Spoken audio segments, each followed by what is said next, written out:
On the street, a man being filmed on camera addresses passers-by. He asks what they would do if they suddenly received 100 million won.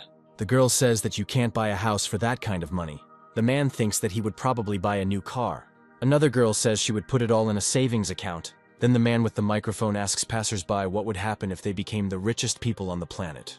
The man finds it difficult to answer. The girl thinks that maybe she would spend the rest of her life doing nothing. The other girl would first like to know how to become so rich. These were some of the answers. The man asking these questions is the first and youngest Korean to be officially recognized as the richest man, and the host asks him to share a secret. There are even rumors that he sees the future. He says this doesn't happen, but at the same time he sees something. In the studio, besides the film crew, there is someone else who is visible only to him. This is a woman wearing clothes that look like an Indian costume. An eagle sits on her staff. He takes off. The richest man watches the eagle fly in radiance. He is just an ordinary investor who got lucky. Eugene Price was once an unemployed man recently returned from service. For some reason, the eagle from the army keeps appearing in his dreams. He ruined such a good dream for him. Eugene lived in a small basement one-room apartment with his mother. But life wasn't always so harsh. He had a father who owned a profitable business, and a mother who now makes a living by any means necessary, but was always kind and elegant, like a flower. With such parents, he grew up as if in a greenhouse. Eugene visits his friend Terry, who collects figurines, and finds that his life hasn't changed one bit. He objects that his collection has doubled in size, but he had a ton of figurines from school. It's hard to see the difference. Terry says Eugene is still as absent-minded as ever. Eugene says that Terry, although poor, has a good education, which allows him to work as a tutor and make life easier for his parents. Eugene will probably put the issue of higher education on hold for a while. He thanks Terry for spending time with Eugene's mother on New Year's Eve, and Terry says she's a mother to him too. He asks how Eugene's service went, and he remarks that there's not much to talk about with someone who's been released from the army. For some reason, Terry asks if Eugene wants to be even more jealous. He found the code word for a Bantacoin wallet, sold his character in Lutnia, and received cryptocurrency in exchange. Eugene remembers that this character rose in price to 50 million won. Terry said that his life was over when he lost it. He discovered it while cleaning out his toy box. Yesterday, this figurine cost $1,120. At today's exchange rate, $1 is approximately 1,101. It turns out to be almost 1.5 million. $1,120 is the price for one Bantcoin. So if Terry has 11,000 Bantacoins, that's 13.5 billion won. If Eugene is jealous, let him just admit it. Terry also had a hard time processing everything, but it's true. He's so shocked that he can't even feel happy. Eugene asks to give him 100 million, Terry refuses. He has already put part of it up for sale through an exchanger. At this rate, the price will even rise further. If Eugene knew, he would play games harder. He played with him, and Terry sold his character then. He demands his share back. Terry asks how much it is. Eugene tries to remember. Then he sees something from the window. This is the same eagle. This is far from the first time Eugene has seen him.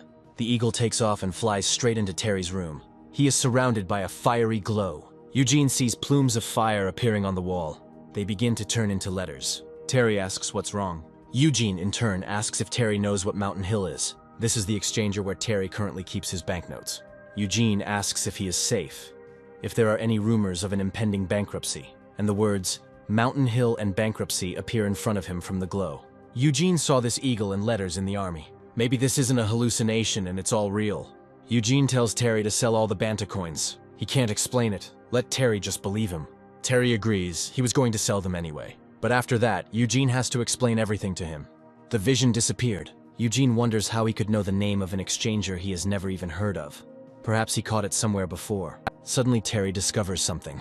Mountain Hill's servers just crashed. Eugene asks what's wrong with the coins. Terry sold them at the last minute. Now he will find out what the problem is. It might just be maintenance. It turns out that the servers are turned on, but all users' accounts are empty. Terry asks what's going on. Eugene promised to tell him the truth. He doesn't know what to say. Terry asks not to keep him in suspense and to tell the story. Eugene says he thinks he has gained the ability to see the future. A year ago in the army, he was at a mortar firing range. He was asked to stop being so careless and listen carefully. Suddenly, Eugene saw an eagle. He rose from the tree and flew towards him. A glow flashed before Eugene. He asked the other soldiers if they had seen the eagle. It just flew over their heads, but no one saw anything. Eugene couldn't understand how it was possible to miss such a colossus. Suddenly he saw in the glow the inscription KM-188 explosion. Eugene thought it might be augmented reality technology, but that wasn't the case in training. Meanwhile, that very mine was being prepared for launch. When a person instinctively feels that his life is in danger, the body reacts faster than the mind. Eugene ordered the soldiers to lie down, and the mine exploded. Eugene told Terry about this. He says he was very lucky. Even though he was so close, he wasn't hurt. There were casualties in this accident, but thanks to a cryptic warning, Eugene survived. The doctor said the trauma from the accident caused some memory distortions. In any case, if Eugene experienced this twice, it's no longer a coincidence. It's a superpower. Eugene asks why Terry believes this so easily. Eugene shouldn't forget the mindset that anime instilled in him. Even if a cute elf appeared in front of Terry now, he would believe it. Eugene suggests getting down to business. His share is about 1.5 billion won. When Terry sold his character in Lutenia, he also sold the low-level character Eugene. And of the 11,000 band coins he received, 1,000 was for Eugene, about 9% of his 13.5 billion. Eugene threatens to burn all of Terry's figurines if he doesn't give him the money. He says that Eugene didn't want to give him his character, and even if Terry wanted to give him a share now, there would be problems with taxes. Eugene thinks that Terry wants to create an offshore zone or something like that. He asks how he knows this, Eugene says, because he plans to become an economist. Terry's sister said the taxes on the sale of Banth coins could be in the billions. Therefore, he created an offshore group on Della Island in the USA and registered the OTK company there. In any case, now all that was left was to enjoy the life of an eternal slacker, Eugene thought. Terry had always done this. It must be hard to live selling game items. It's not easy to make a living doing this. Terry says that out of the 13.5 billion, Eugene will get his 1.5. He promises that he will definitely translate them for him. So on the day he finished his service, thanks to a strange premonition and a slightly naive but devoted friend, Eugene received 1.5 billion won. Before this, Terry reminded that he could not give the entire amount at once. Eugene knew the money Terry was giving him was a gift. So once they left the offshore zone and got to Korea, they would be taxed at 20%. And the larger the amount, the more progressive the tax rate. At first, Terry was going to send 500 million, and then he would find a way through his sister to transfer the remaining 740 million. Eugene thinks about what to do with this money first. Maybe give his mother some time off from work and buy her some new clothes. He enters the department store. Then he hears some woman loudly complaining about why the cleaning lady is poking her with a dirty rag. The customer demands that she kneel and apologize right now before she leaves a complaint on the store's website. Some of those gathered find it hard to believe that such people still exist. The customer says that even if the cleaning lady washed the floors 1,000 times, she still wouldn't have saved up for these shoes. The store manager apologizes. He tells the cleaning lady to get on her knees. Eugene can't believe his eyes. This is his mother. The customer asks whether she will kneel or pay for the shoes. The manager demands that she apologize to the client immediately if she doesn't want to be fired. Eugene's mother told him she worked in a department store call center. She is going to kneel, but Eugene holds her hand. He asks the customer what could be so important that she would make someone kneel. She is indignant. Who is he to interfere? Is he really his son? Eugene answers in the affirmative. His mother says this young man doesn't know her. Eugene asks if she's ashamed of him. He is not ashamed of her. Eugene asks what's going on here. The customer says that the woman hit her shoe with her mop. Just because of this, she made someone's mother get on her knees. The customer says these shoes cost a whopping 600,000 won. Eugene hands her 600,000. Let her either apologize to his mother, take the money and leave, or let him take his precious shoes and leave with nothing. They're filming it now. It would be better to at least take the money. Maybe he should throw them on the ground for her to pick up. Let her kneel down. The customer asks for forgiveness. She takes the money and starts counting it. Eugene approaches the manager. He asks to take care of taking the shoes from this lady. They were bought with his money. If Eugene doesn't see the shoes tomorrow, he'll report them stolen. He invites his mother to go with him. The customer asks why he should be so petty. He won't even wear those shoes. Eugene says he really doesn't need them. He'll throw them in the trash tomorrow. He adds, "Thanks for the advice, old woman." The customer screams that she is not some old woman. The manager asks her to calm down. Outside, Eugene's mother tells him that if she talks to them now, she might be able to fix everything. This is the first time something like this has happened today. Eugene asks, since when did she become so thin? His mother says she feels fine. She doesn't have to work where she's treated like that.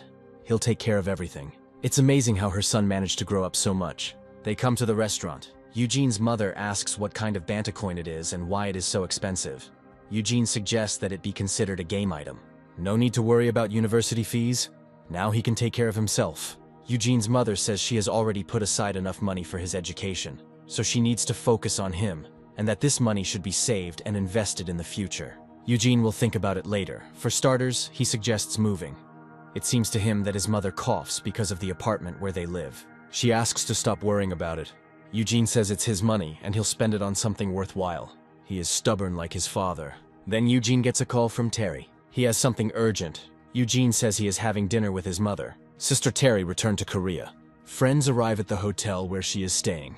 Terry's car is painted with anime characters. Eugene feels awkward. He told them to drop him off on the street. He asks Terry not to drag him into her world. They were 3 minutes late. Terry's sister, Helen, hadn't seen Eugene for a long time. She asks if he has completed his military service and resumed his studies. Helen invites him to work with her at Golden Gate after university, but Eugene doubts that the Global Investment Bank will hire him. He thinks Helen is worried about something. She heard that Mountain Hill had filed for bankruptcy. Luckily, Terry managed to sell everything before that. After that, he invested part of it into the OTK company account, about $250,000. Helen gives Terry the contact information for the manager of the Golden Gate branch in Gangnam.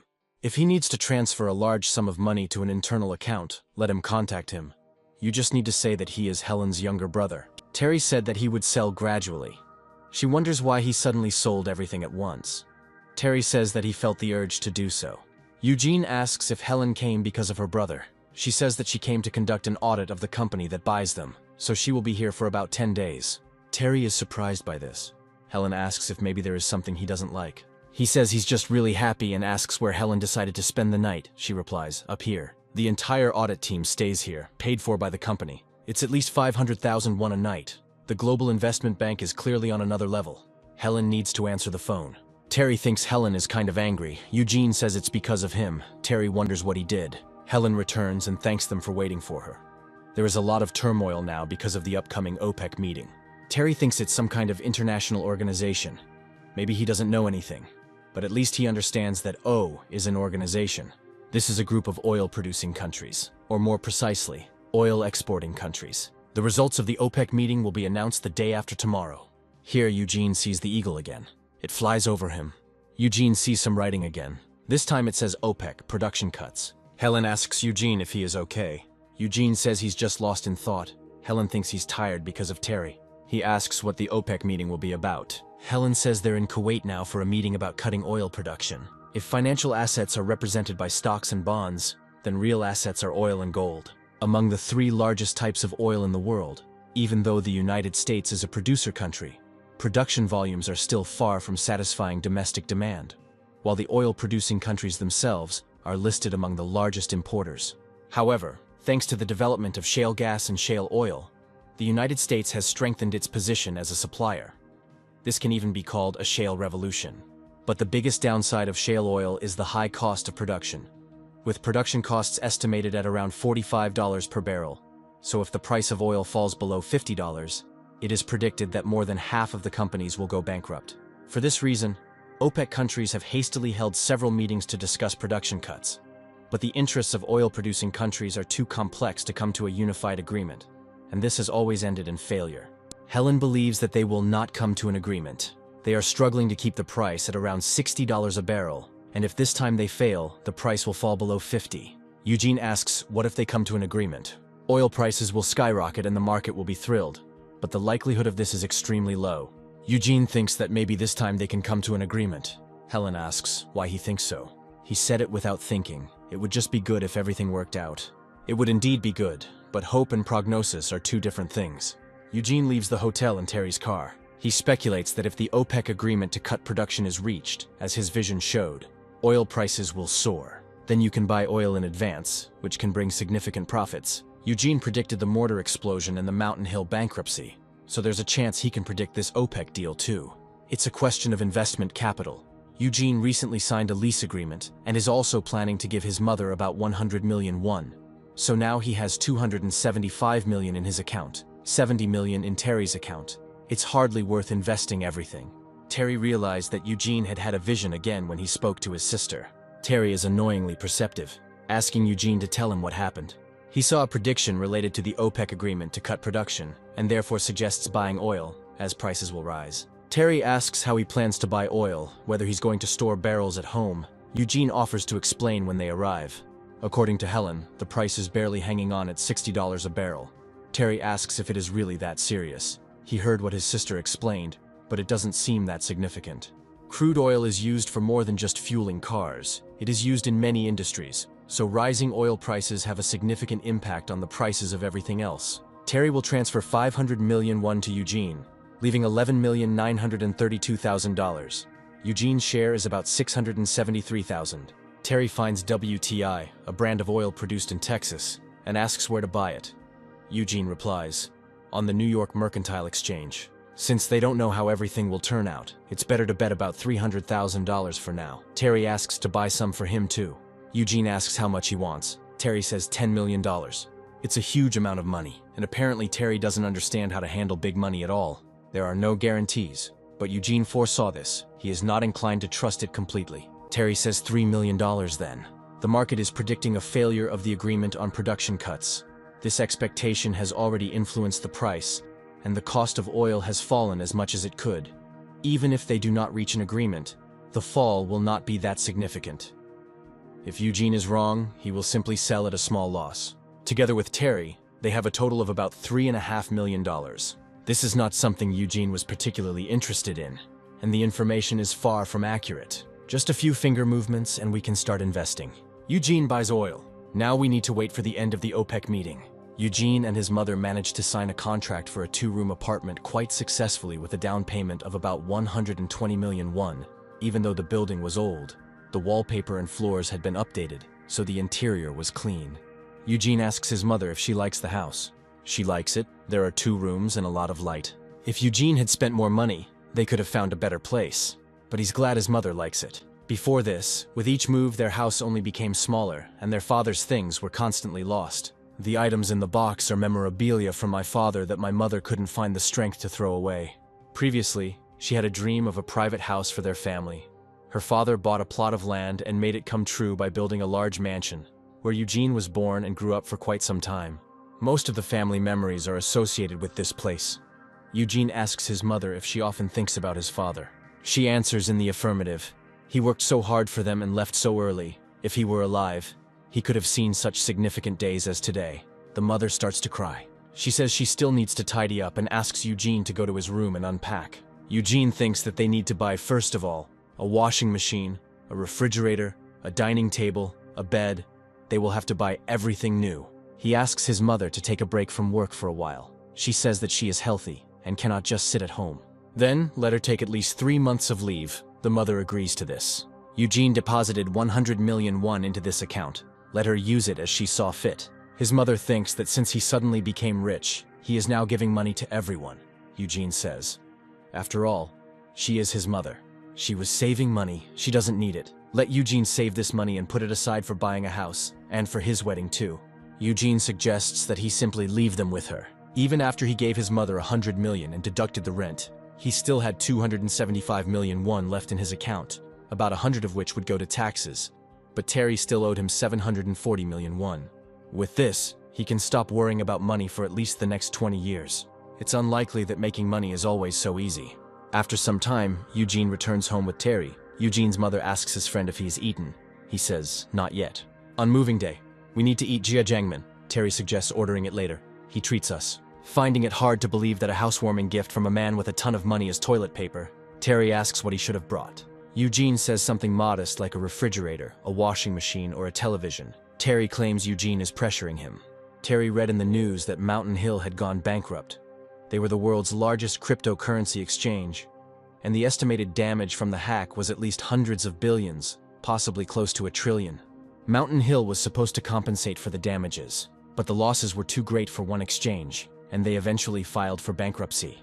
Eugene asks what's wrong with the Banthcoin owners. Terry says they're all broke. If something like this had happened at a bank, the government would have stepped in and instituted compensation measures. But since Bankcoin has no governing body, there was no structure that could take action or obtain compensation for the damage. It's incredible that Eugene predicted Mountain Hill's bankruptcy, but perhaps it was just luck, albeit a very profitable one.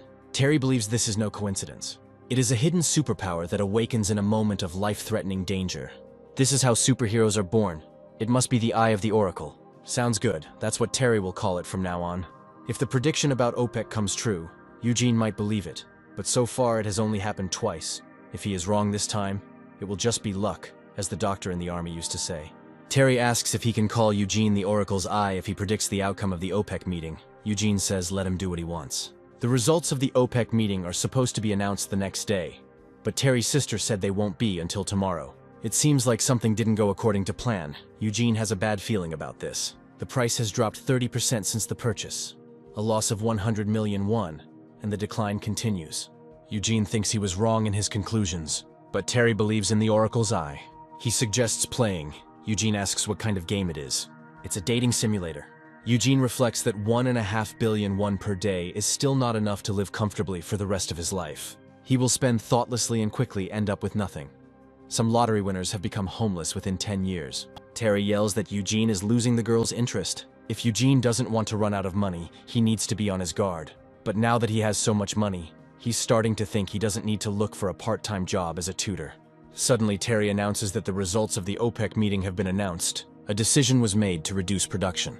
WTI is at $73, up more than 20% in a few minutes. Eugene tells Terry to check his account. He only predicted a reduction in production and does not know what will happen next. Everything needs to be sold. Terry sold. Eugene asks how much they made. $630,000. In one, it's about 700 million. Eugene's share is 60 million. Terry offers to transfer 800 at once, since he owes him 740 million. Eugene says he should have invested $10 million. Terry remarks that everyone says that after winning. This is the third time, whether it's a shell explosion, a Mountain Hill bankruptcy, or a production cut agreement. This is the third prediction. His foresight is real. When people think of superpowers, they usually think of flying, destroying buildings with their fists, or telekinesis, but precognition can seem like a big deal compared to that. But if you think about it, you can fly on a plane, and you can destroy a building with an excavator. These superpowers can be replaced with machines, but foresight is indispensable. Predicting the future remains impossible even with the development of computers and AI. Maybe Eugene can predict everything: elections, sporting events, natural disasters, and so on. This will be an incredible ability. Eugene wonders when this all started. Terry did say that it was a hidden superpower that was activated in a critical situation. In other words, an awakening. Eugene doesn't understand why it started only now. If he could have foreseen such things earlier, he would have spent every vacation in a casino. Even if not a casino, there are many ways to make money. After that day, nothing appeared for a long time, so he thought it was just a coincidence and forgot about it. Eugene saw this when he talked to Terry about Bancoin and to Helen about OPEC. It could be a precognitive ability related to finance. Eugene asks what about the mortar explosion. This must be an exception, since the situation was life-threatening. Terry asks what happened after the explosion. It was probably quite a loud event. Most likely, this incident was connected with corruption in military procurement. The KM-18 that exploded was defective from the start. This not only caused the collapse of the supplier company, Huan Precision Chemicals, but also the shares of defense contractors, which is also related to finances. Terry is not wrong, but if you think about it that way, most things in the world are directly or indirectly related to finance. Terry says he's got a great idea. Usually when he says that, it's complete nonsense. But let him tell it anyway, even though Eugene has a bad feeling about it. Terry has the capital, Eugene has the superpower, then they invest and split the profits. It's a good offer, but they could lose. Eugene asks if he's then responsible for half the losses. Terry says he can return it if he has something to pay for. If not, then okay. All losses will be reimbursed from the wedding savings. I wonder if it is even possible to draw up such a contract. It's basically a game of chance, and if it were possible, Eugene would be happy to do it. But in reality, there's a big problem. Even if he has a superpower, there is no guarantee that he sees everything 100% accurately. Maybe he sees one of the possible options with the highest probability. Information must have a reliable source and basis, otherwise it simply makes no sense. Even if all the swans were white before, it does not mean that there are no black swans. This is the trap of inductive thinking. If Eugene's prediction turns out to be wrong and they lose billions, it's unclear whether they can handle the situation, Terry says. But if the superpower is guaranteed to work, it's a great opportunity. He has the gift of foresight, and Terry has 13 billion won. If they combine these two factors, they can make a fortune. Terry offers to take his hand and dive into the world of investing together. If Eugene doesn't take his hand, then they will never see each other again. Terry insists that he agree. Then Eugene's phone rings. This is one of his friends, Michael. He and Kevin are meeting in Hongdae for a drink. Kevin heard that Eugene was discharged and wants to see him. Eugene thinks he should go. They haven't seen each other in a while. Michael says they're meeting at Kuma Beer in an hour. He will talk to Terry when he returns. He asks him not to leave. They haven't discussed everything yet. Eugene comes to the restaurant. They ask him how he is doing at work. Eugene says that if possible, it would be better not to go. He is introduced to the first-year students who arrived this year. This is Jane and Cheryl. Kevin said he'd be a little late. Michael suggested starting without him. He asks Eugene if he will resume his studies next year. Eugene says that he will think about it. He notes to himself that he has solved the issues with housing and tuition, so it would be better to graduate as soon as possible. Cheryl offers to pour Eugene a drink and asks if he can pour hers later. Eugene says yes. He notices that she drinks well. Cheryl says she can handle 3 bottles of soju when Kevin arrives. They hadn't seen Eugene for a long time. Kevin has apparently been looking for a job all this time. He's luckier than others who haven't been hired yet. As the financial sector is cutting back on hiring, the commercial bank is still coping, but the investment bank will cut back even more next year. The atmosphere is tense right now due to reorganizations and layoffs. KYB and Door Securities will soon merge. They will become the largest in the industry, taking first place after the merger of the second and fourth largest companies. It's great for the investment banking industry, but not for the employees. Mergers always come with layoffs, but as a new hire, Kevin probably has nothing to worry about. Kevin says even new hires are being asked to quit voluntarily, so he's nervous, and the work isn't as interesting as he expected. He's looking at private equity. He's always been interested in mergers and acquisitions. It seems that just because you found a job doesn't mean you can relax. There are great entrepreneurs but no great investors. That is the reality of their country. They need someone who can compete with foreign capital. Someone who, after making a profit, even becomes the target of media attacks. Who knows if such a day will come? A genius investor like a Korean Warren Buffett might emerge. Meanwhile, Cheryl gets a call from someone. She says they're at Kuma Beer. This is Sally Black. They were supposed to meet today, but Cheryl was delayed here with them, so she'll be coming here. Cheryl is asked why she invited Sally. She is confused. This was the first meeting between Eugene and Sally after their separation. They are going to a cafe. 2 years have passed. Eugene asks if she is dating John. Sally answers in the affirmative. John dropped by the school festival for a short while. He is the third son of the owner of a large corporation, GH Constructions. Handsome, with a good character. Eugene saw him only briefly. Shortly after Eugene left for the army, Michael told him that Sally was dating John. Eugene notices that she has changed a lot. She used to be much more modest. Sally apologizes for breaking up with Eugene during a difficult time for him. She really liked him. It may sound strange, but it's true. From the moment she first saw Eugene, he was different from others. She always felt confident in him. That's why she liked him. Eugene asks why they broke up then. Sally says she just wanted to take advantage of the opportunity. She can't say anything in her defense. After all, it was she who ended their relationship. But she only wanted to achieve her dream. Eugene asks what kind of dream. Sally says she thinks she'll go, and Eugene asks again what dream she's talking about. This is a dream of success. 2 years ago, before Eugene could even hold his father's funeral, they lost their home. Their relatives turned away from them, and then they received a message from Sally about their separation. Eugene felt like everything was falling apart. Without having time to grieve, he went into the army, and his mother, left alone, was forced to work very hard to make ends meet. Then, thanks to Terry, Eugene earned 1.5 billion won, and even another 60 million thanks to a successful investment. Almost 1.5 billion came into his hands.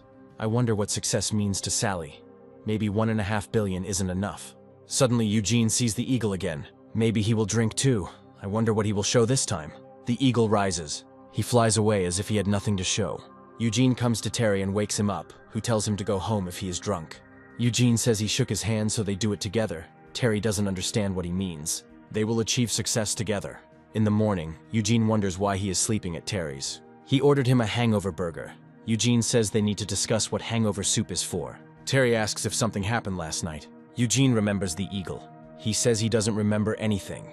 He remembers the vow from last night, of course, but it's better to talk after eating.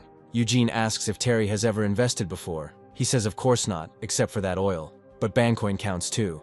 Eugene was a member of the Practical Investment Club, and even invested some money. But at best it was 1 million won, and even then with a loss of half the amount. He was studying business. He should have learned something. But Eugene was only there for a year, and he also learned a few things through the club. He asks how much Terry has in his account now, and he says $1.5 million, which is 13 billion won. Ordinary people will never even see such a sum in their lives. It's interesting what can be done with such money. In investing, the size of the capital is crucial. To make 100 million with 10, you need to get a return of 100%. But with 10 billion, 1% is enough. That's why Terry was able to earn 700 million won so easily. But if he failed, the losses would also be huge. Terry asks where they should start, but it's unclear why he would even bother investing with 13 billion won. He could live off the interest for the rest of his life. The more money, the better. Plus, it's fun, just like a game, Eugene says. Making money is only fun until you start losing it. Terry asks Eugene if there's anything he would like to do if he earned more money. Eugene is not sure. Investing requires foresight, waiting for the eagle or the smoke to appear. But it is unclear when and how this will happen. He is not sure. But it was like a reflex when he was faced with certain information. If Eugene can truly foresee financial matters, he needs information. For the past few days, he had been reading all the latest economic articles and looking at the stocks of large companies listed on the stock exchange. In investing, information is as important as capital. Stock prices, oil prices, gold prices, exchange rates, bond yields, all of them fluctuate depending on information. Today, thanks to mandatory disclosure policies, institutions and companies are required to publish all important data. This allows Eugene to learn both good and bad news about companies, but publicly available information that can be seen by almost anyone has little value. Stocks with good news have already risen, while those with bad news have already fallen. Absolutely nothing interesting. He needs insider information, like about Mountain Hill or OPEC. Terry says that even with foresight, things won't happen instantly, and Eugene somehow feels deprived. Terry suggests drafting a contract where they split the profits equally. Helen always said that the closer people were, the clearer such things should be. And in fact, this is true. If Eugene thought that Terry was not keeping his promises, he would not have trusted him with those 500 million. Eugene wants coffee. Terry says there is no coffee at home. Then Eugene gets a call from an unknown number. This is Cheryl. She asks if Eugene would like to have coffee if he has time. He arrives at the cafe where Cheryl is already waiting for him. She thanks him for coming despite the sudden request. Eugene says he was just visiting a friend nearby. Cheryl asks why he's looking at her like that. He thought she looked like a girl group member he saw in the army. Eugene asks what she is doing in Gangnam. Cheryl says that she lives in Cheongdam, and Eugene's friend, fortunately, lives nearby. He was just about to drink coffee, he thought to himself. It's surprising that a first-year student lives in Cheongdam. It's one of the most prestigious areas. Maybe she's from a rich family. Eugene asks why she wanted to meet. Cheryl says she wanted to apologize. She rarely attended such meetings and did not know that there was anything between Eugene and Sally. Cheryl was worried when he left like that if he returned to university next semester, they would study together. She asks if Eugene can do her a favor. He thinks the apology was an excuse to ask him out on a date. Eugene considers whether he should refuse if she confesses, but she is too beautiful. Cheryl asks for help choosing a phone. She might get cheated if she goes alone. Eugene suggests going right now. He's not very knowledgeable about electronics either. Cheryl says his presence will be enough. Terry knows his stuff. He never skimps on his personal devices, and probably knows everything about the latest models, their specifications and prices. They come to an electronics store. Cheryl is interested in the Samsung Electronics L6. The store clerk says it's a bestseller. Cheryl asks if there is an increased cashback offer today, the same as what is stated on the website, and the seller answers in the affirmative. Buying a phone has become incredibly complicated these days. If you don't know anything, you're sure to get scammed, but Cheryl seems to have figured it out herself. Eugene decides to look at the L6 model. Before the army, he used L3 for a long time. Suddenly, in the reflection of the phone screen, he sees a familiar glow. The eagle appeared again. Eugene sees the inscription L6 Limited Edition. He doesn't understand what it means. Cheryl sees him looking somewhere. Eugene says he just saw a mosquito. She wonders what kind of mosquito there could be in this weather. So it seems so. Cheryl bought the phone in blue because they didn't have pink, but that color is nice too. Eugene says that model might be discontinued soon. Cheryl asks why, but Eugene was thinking about the prediction. He says it's just a joke and says goodbye. Cheryl was going to treat him to food as a token of her gratitude. Eugene informs Terry about the Samsung Electronics Model L6 phone. Terry just happens to have a phone like that. Eugene asks why it's pink. Terry thinks that a lot of guys like that color, but that's doubtful. Eugene says that he touched L6 and saw a prediction that he would be taken out of production. He himself does not know why. Samsung Electronics produces a wide range of smartphones, from budget to premium. The L series is Samsung's flagship. But now the premium smartphone market is dominated by Apple and their N phone. And it would not be an exaggeration to say that Samsung's L series is dividing the market. Enpal is far ahead in terms of sales and profits of high-end phones. This L6 was designed to compete with them. There is even an opinion that it is superior to the N phone in design and performance. Thanks to such ratings, the L6 is snapped up like hot cakes. The previous model, the L5, had global sales of 50 million units, which is a staggering figure, and now the L6 is projected to sell over 70 million units. It's probably still selling well worldwide, so it's unclear why they discontinued it. Maybe it's because of the patent dispute. They say that more than 200,000 patents are involved in one smartphone. Samsung is one of the largest electronics manufacturers in the world, which is why they are involved in several patent disputes in different countries. At the beginning of the smartphone market, the patent dispute between Samsung and Enpal somehow became the court case of the century. Even if they lose a patent dispute, they usually just pay damages and the cost of the patent, which rarely stops sales. In terms of patents, Samsung occupies a leading position. Unlike Enpal, which pioneered the smartphone era, or other companies that started later, Samsung has been producing smartphones since the 2G era, and as a result, they have accumulated a huge number of patents on communications and technologies. Even when they found themselves involved in a design patent dispute with Enpal, they fought back with communications patents as a weapon and had some success in doing so. It turns out that the main question is the reason for discontinuing production and when this will happen. As far as Terry knows, there are no problems with Samsung products that could lead to something like this. Even if there is a problem with the smartphone, they can repair it or return the money. There is no point in discontinuing it. It is true that one smartphone contains many features, and there are various issues that arise in the software and hardware. If every problem led to the end of sales, all manufacturers would have gone bankrupt long ago. From the company's point of view, they would never intentionally do something unprofitable. It's unclear why a well-selling product would suddenly stop selling. In the middle of the night, Terry's scream is suddenly heard. Something was lying next to his head and suddenly exploded. Terry was charging his phone while he was playing, and it suddenly exploded while he was sleeping. It's unclear how a phone can explode a week after purchase. Terry thinks it's some kind of bomb. Eugene would have warned Cheryl not to buy this phone if he knew this would happen. Terry found on the internet that there had already been an explosion. It happened 3 days after release. The community even uploaded a photo. It exploded while charging. Thanks to Samsung Electronics' swift response, the matter was quickly hushed up. There were other similar blog posts and Facebook posts, and there were likely even more cases, if you include those that went unreported. From the manufacturer's point of view, they don't want to stir up a quality dispute. It's not surprising that they tried to silence people with monetary compensation. Samsung said it was due to external influences. In fact, phone explosions are not that uncommon. The question is in the proportion. It is different, 1 device out of 1 million or 1 out of 100,000. Besides the explosions, there were some minor problems. But this did not have a significant impact on sales. Until the release of the N-Phone 7, the L6 looks set to dominate. Eugene asks if there was a problem in the production process. Terry says it's unlikely that Samsung would make a mistake that even a small company wouldn't make. In any case, it is a possibility. They have incredible information, but Samsung Electronics seems to be reluctant to act until they confirm the cause of what happened. Selling Bancoin wasn't an investment, they were just managing the risks. Even if Mountain Hill hadn't gone bankrupt, they wouldn't have lost anything.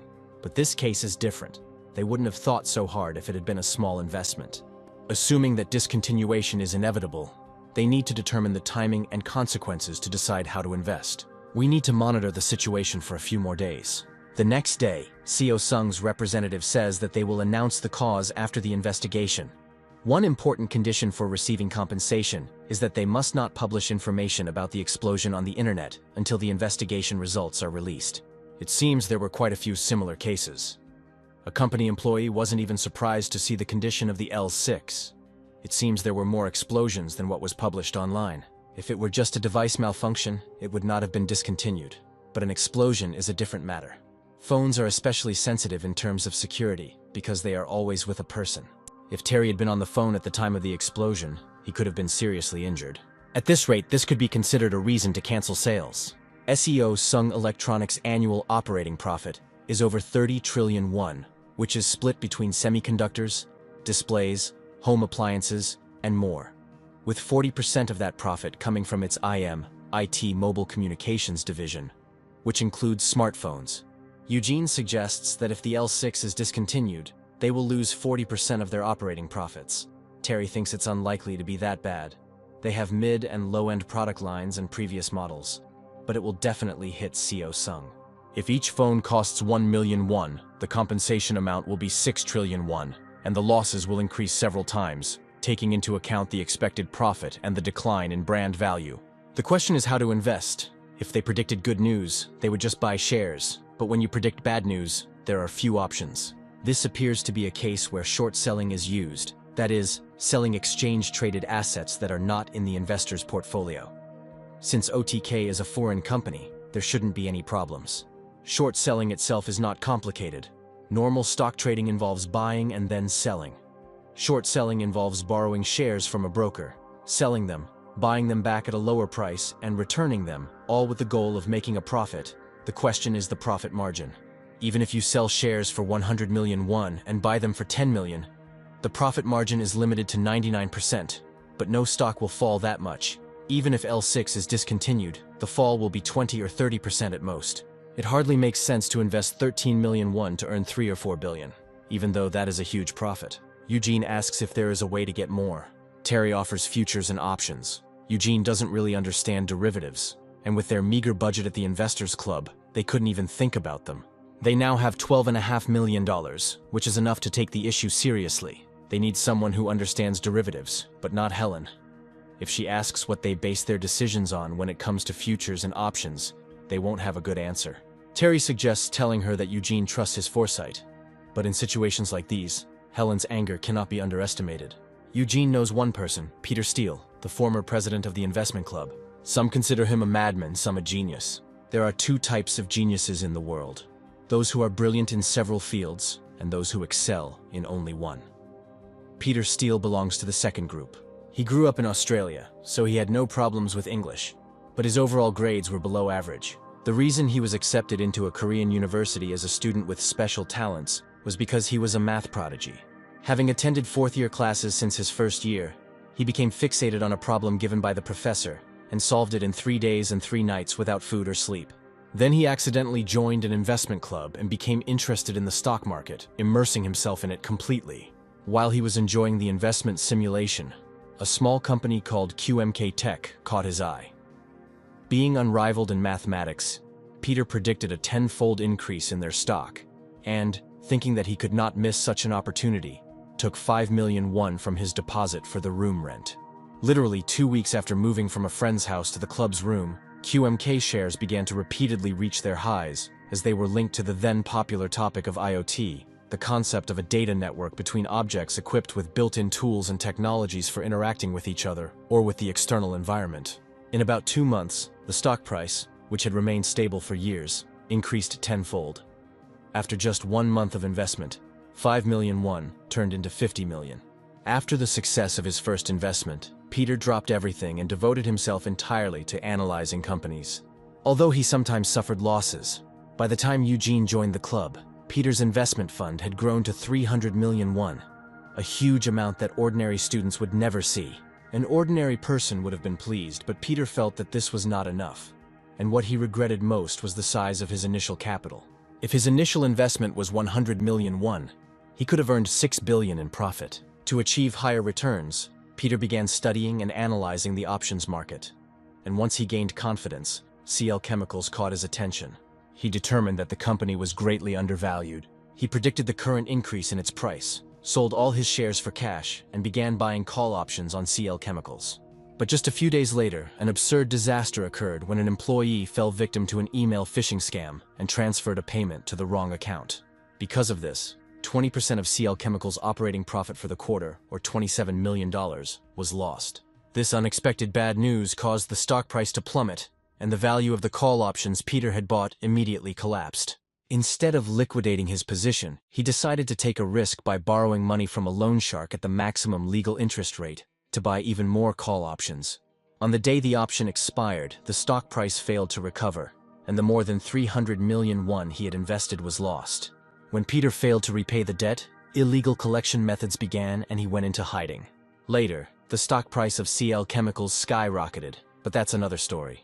If Peter had bought the actual stock, the 300 million won investment would have turned into 700 million, but due to his obsession with options, he didn't earn a penny. Soon Eugene meets Peter. He asks if he's sure he doesn't mind taking on the bill. Eugene introduces Peter to Terry. Peter remembers that he bought Bantacoin back in high school. Eugene asks what Peter has been doing since taking his break.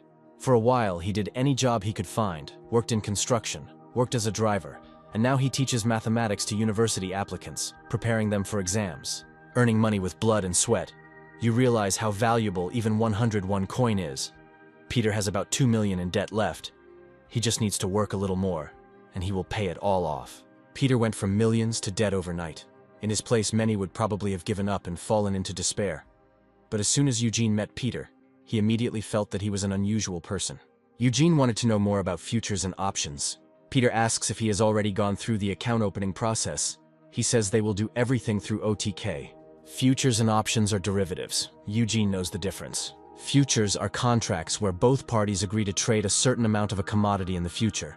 This is necessary to maintain a fixed price without fluctuations to prevent a fall in value. It is a promise to trade at a certain price.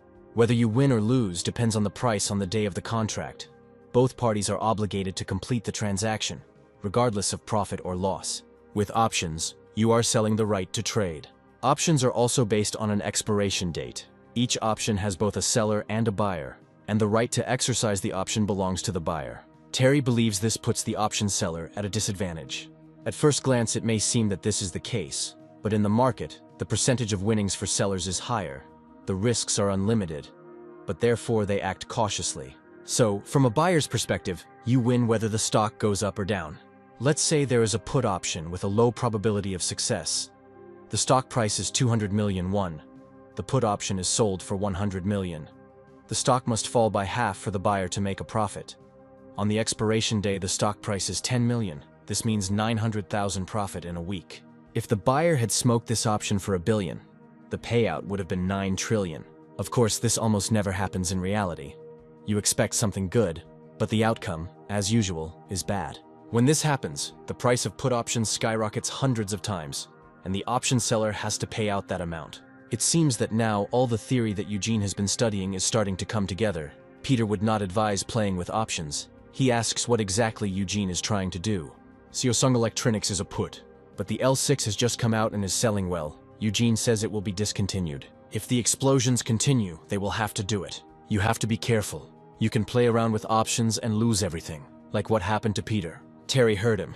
You can lose everything at once, but he still wants to do it. Eugene is willing to try. Based on the information they have, they consider investment strategies.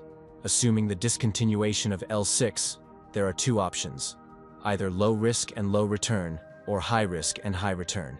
Eugene suggests investing 70% in put options and the rest in short sales, even if the rate of return declines to avoid the worst-case scenario.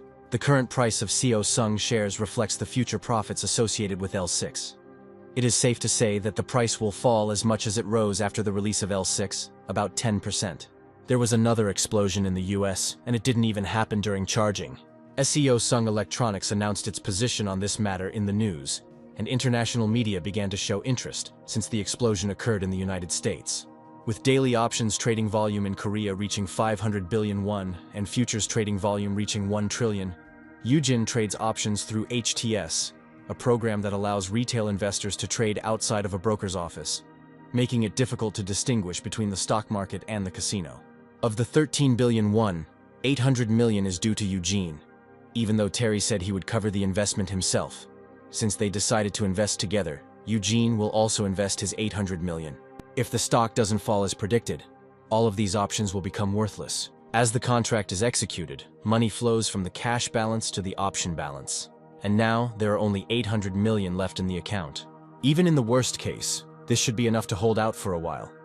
All that remains is to wait. Contrary to expectations, Samsung's share price rose 8% in 2 days. Short selling, which only makes a profit when stocks fall, naturally resulted in an 8% loss.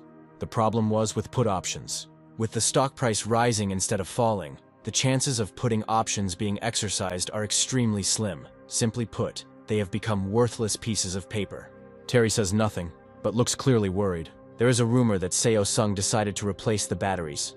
10 more explosions occurred, although the stock price rose. From the outside, it seems that they are ignoring the situation, which will certainly escalate the situation. They should announce the end of production tomorrow, even if everything goes according to plan.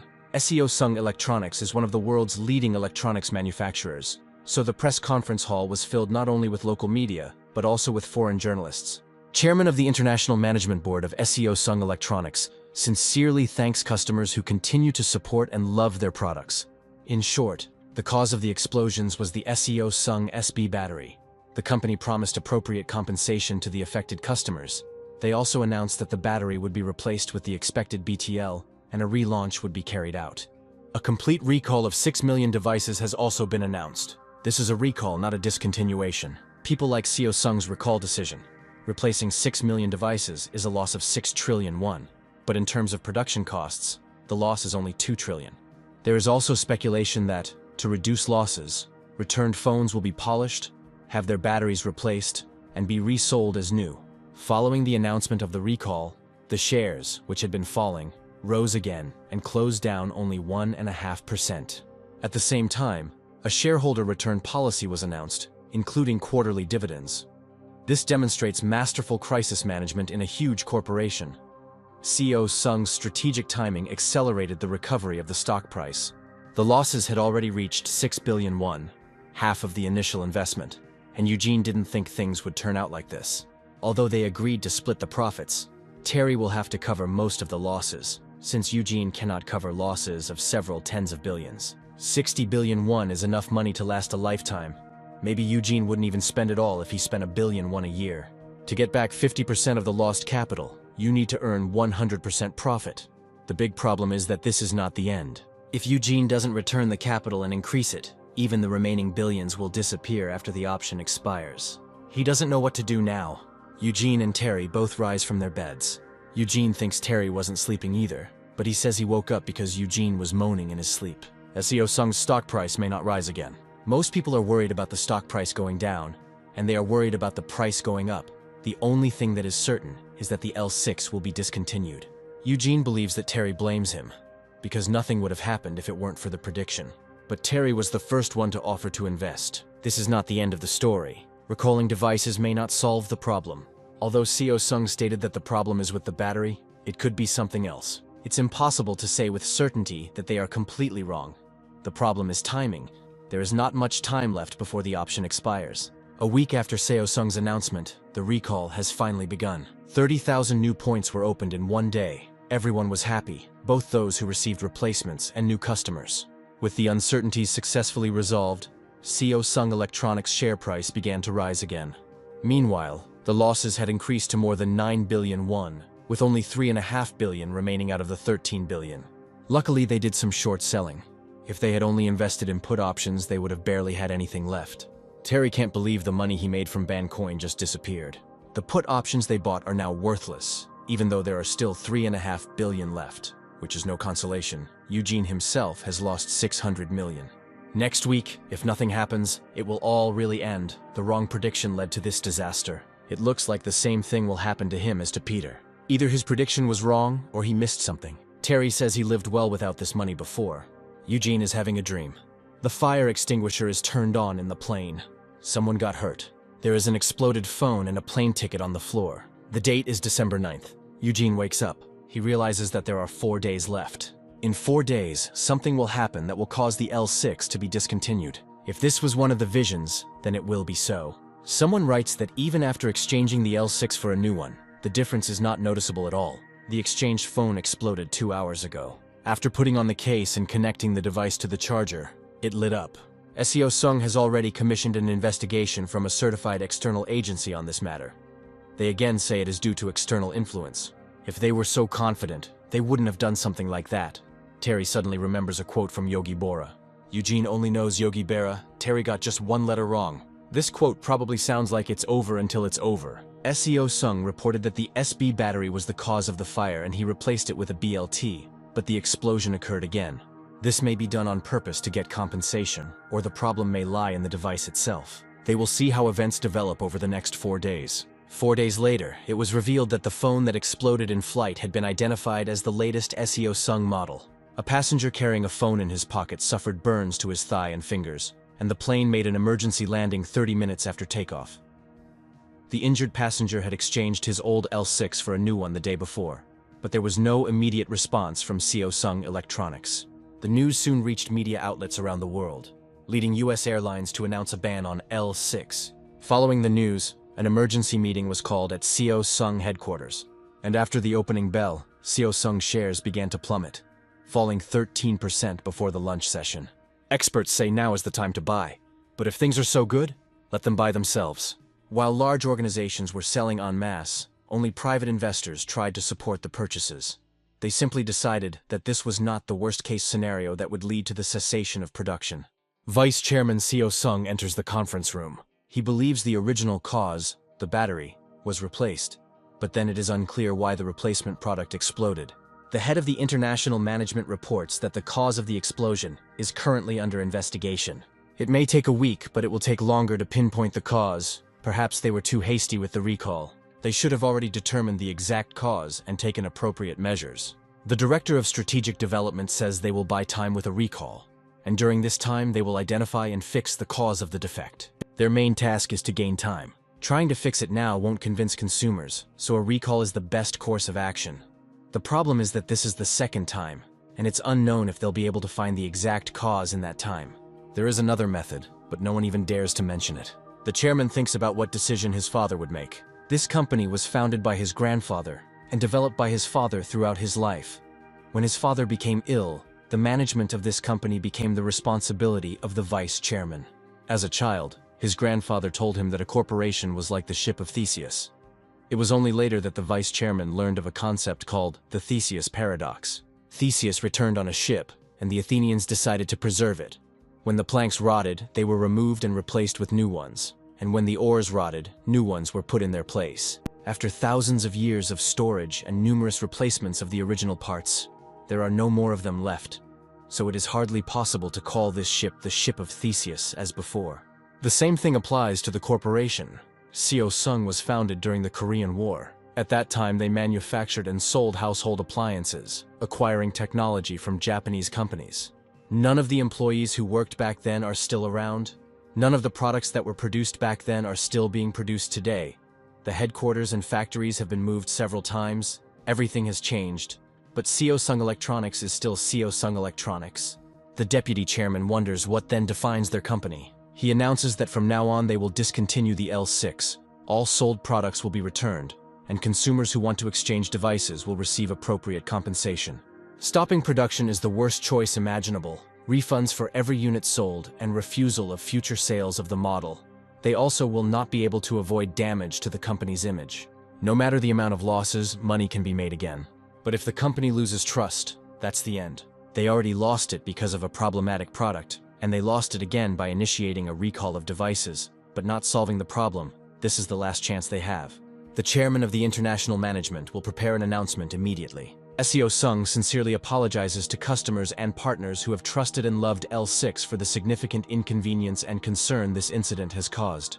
While the investigation and detailed assessment are ongoing, they state that this decision was made with the utmost regard for customer safety. From this moment on, Seosung decided to stop selling and exchanging L6. It is discontinued. After the press conference, even private investors began selling shares. Experts estimate the expected loss from the discontinuation of the L6 at 50 trillion won, the first lower limit for Seosung since the financial crisis of 2008. The Korea Stock Exchange, securities and investment companies, and Forex were in turmoil. It was Black Tuesday, which would later be recorded in the history of the Korean stock market. The CEO of KYB Securities revealed that the losses on recently issued put options on Seosung Electronics exceed 1,000 times. Even before the incident, put options on Seosung were purchased through Golden Gate, which also suffered significant losses. It turns out that the put options were simply purchased by accident through Golden Gate. Investments are not a child's play. No one will invest billions without reason. The director demands to know if there is information on internal trading.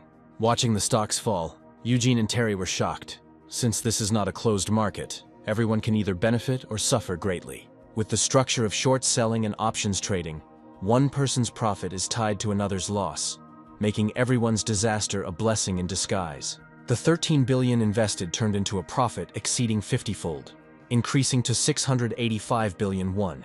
From billionaires, they became multi-billionaires. They closed the sale and took their profits. The final return was 5,170%, 685 billion. If the price had fallen even further by the expiration date, it would have been a real jackpot, with the profits exceeding $1 trillion. They agreed to split the profits after deducting the principal of 13 billion. Half is 332 billion. I wonder if the bills would reach the height of the building if they were stacked together. When Eugene first came back from the army, he was just a poor guy worried about the future, and now it looks like he will have 336 billion. It's hard to believe that he can actually get such a huge amount. His initial capital was only 800 million, and if he lost it, Terry would have suffered greatly. Just a few days ago, he alone was suffering losses in the tens of billions, and now taking half of the profits is even somehow embarrassing. In any case, without Eugene, Terry would have lost 13 billion. Eugene provides the information, Terry provides the capital. It is natural for Eugene to think that his contribution is greater. But this guy said from the very beginning that he would give half without hesitation, and he intends to keep his promise. Eugene once again realized the power of foresight, predicting the demise of just one smartphone, and already making hundreds of billions. I wonder what if he predicted a financial crisis, a war, or a natural disaster. In case of unforeseen circumstances, it is better to keep this a secret. More than Terry, Eugene only trusts his mother, so if he knows about his ability, now that he understands that sharing such a thing is dangerous, he will definitely not tell anyone. Now they are really rich, but although this is good news, it is hard to rejoice. They made such a profit during a national crisis. Financial markets have barely stabilized, but Samsung Electronics' operating profit is already forecast to fall, and weak smartphone exports are likely to worsen the trade balance starting next month, while shares of US company NPL and Chinese company Xiaomi rose. After all, they weren't the reason for the product being removed from sale. Even if they did nothing, the L6 would have been discontinued, Samsung shares would have hit rock bottom, and the Kospi and Kospak indices would have collapsed. While everyone else was suffering losses, someone was sure to make a profit. The main thing is that they are now super rich, all thanks to foresight. With or without foresight, Terry's investment also played a key role. They could have missed out on such a great opportunity. Even knowing the same information, not many people would invest more than 10 billion. Terry asks how Eugene is going to get the money if it's in his account. The taxes will be astronomical. They will exceed 150 billion. You will have to prove the source of income, but you can receive the money in cash. I wonder how many boxes filled with bills there will be then. It's unclear whether it's possible to withdraw 336 billion in cash. Eugene never thought he would have such problems. Maybe he should also set up a corporation in an offshore zone. I don't really have any ideas what to do with this money, but it's a shame to end it like this. 13 billion turned into 670. It is possible to earn even more if you reinvest, but as your capital increases, it becomes more difficult to earn much more at once. But if you consistently make profits, you can accumulate wealth. Modern society adheres to a highly developed capitalist model. Money can be used to change the world and save lives. With one investment, they earned more than they could spend in a lifetime. They could do absolutely nothing and still be well off. But it is hardly right to be content with this and just stop.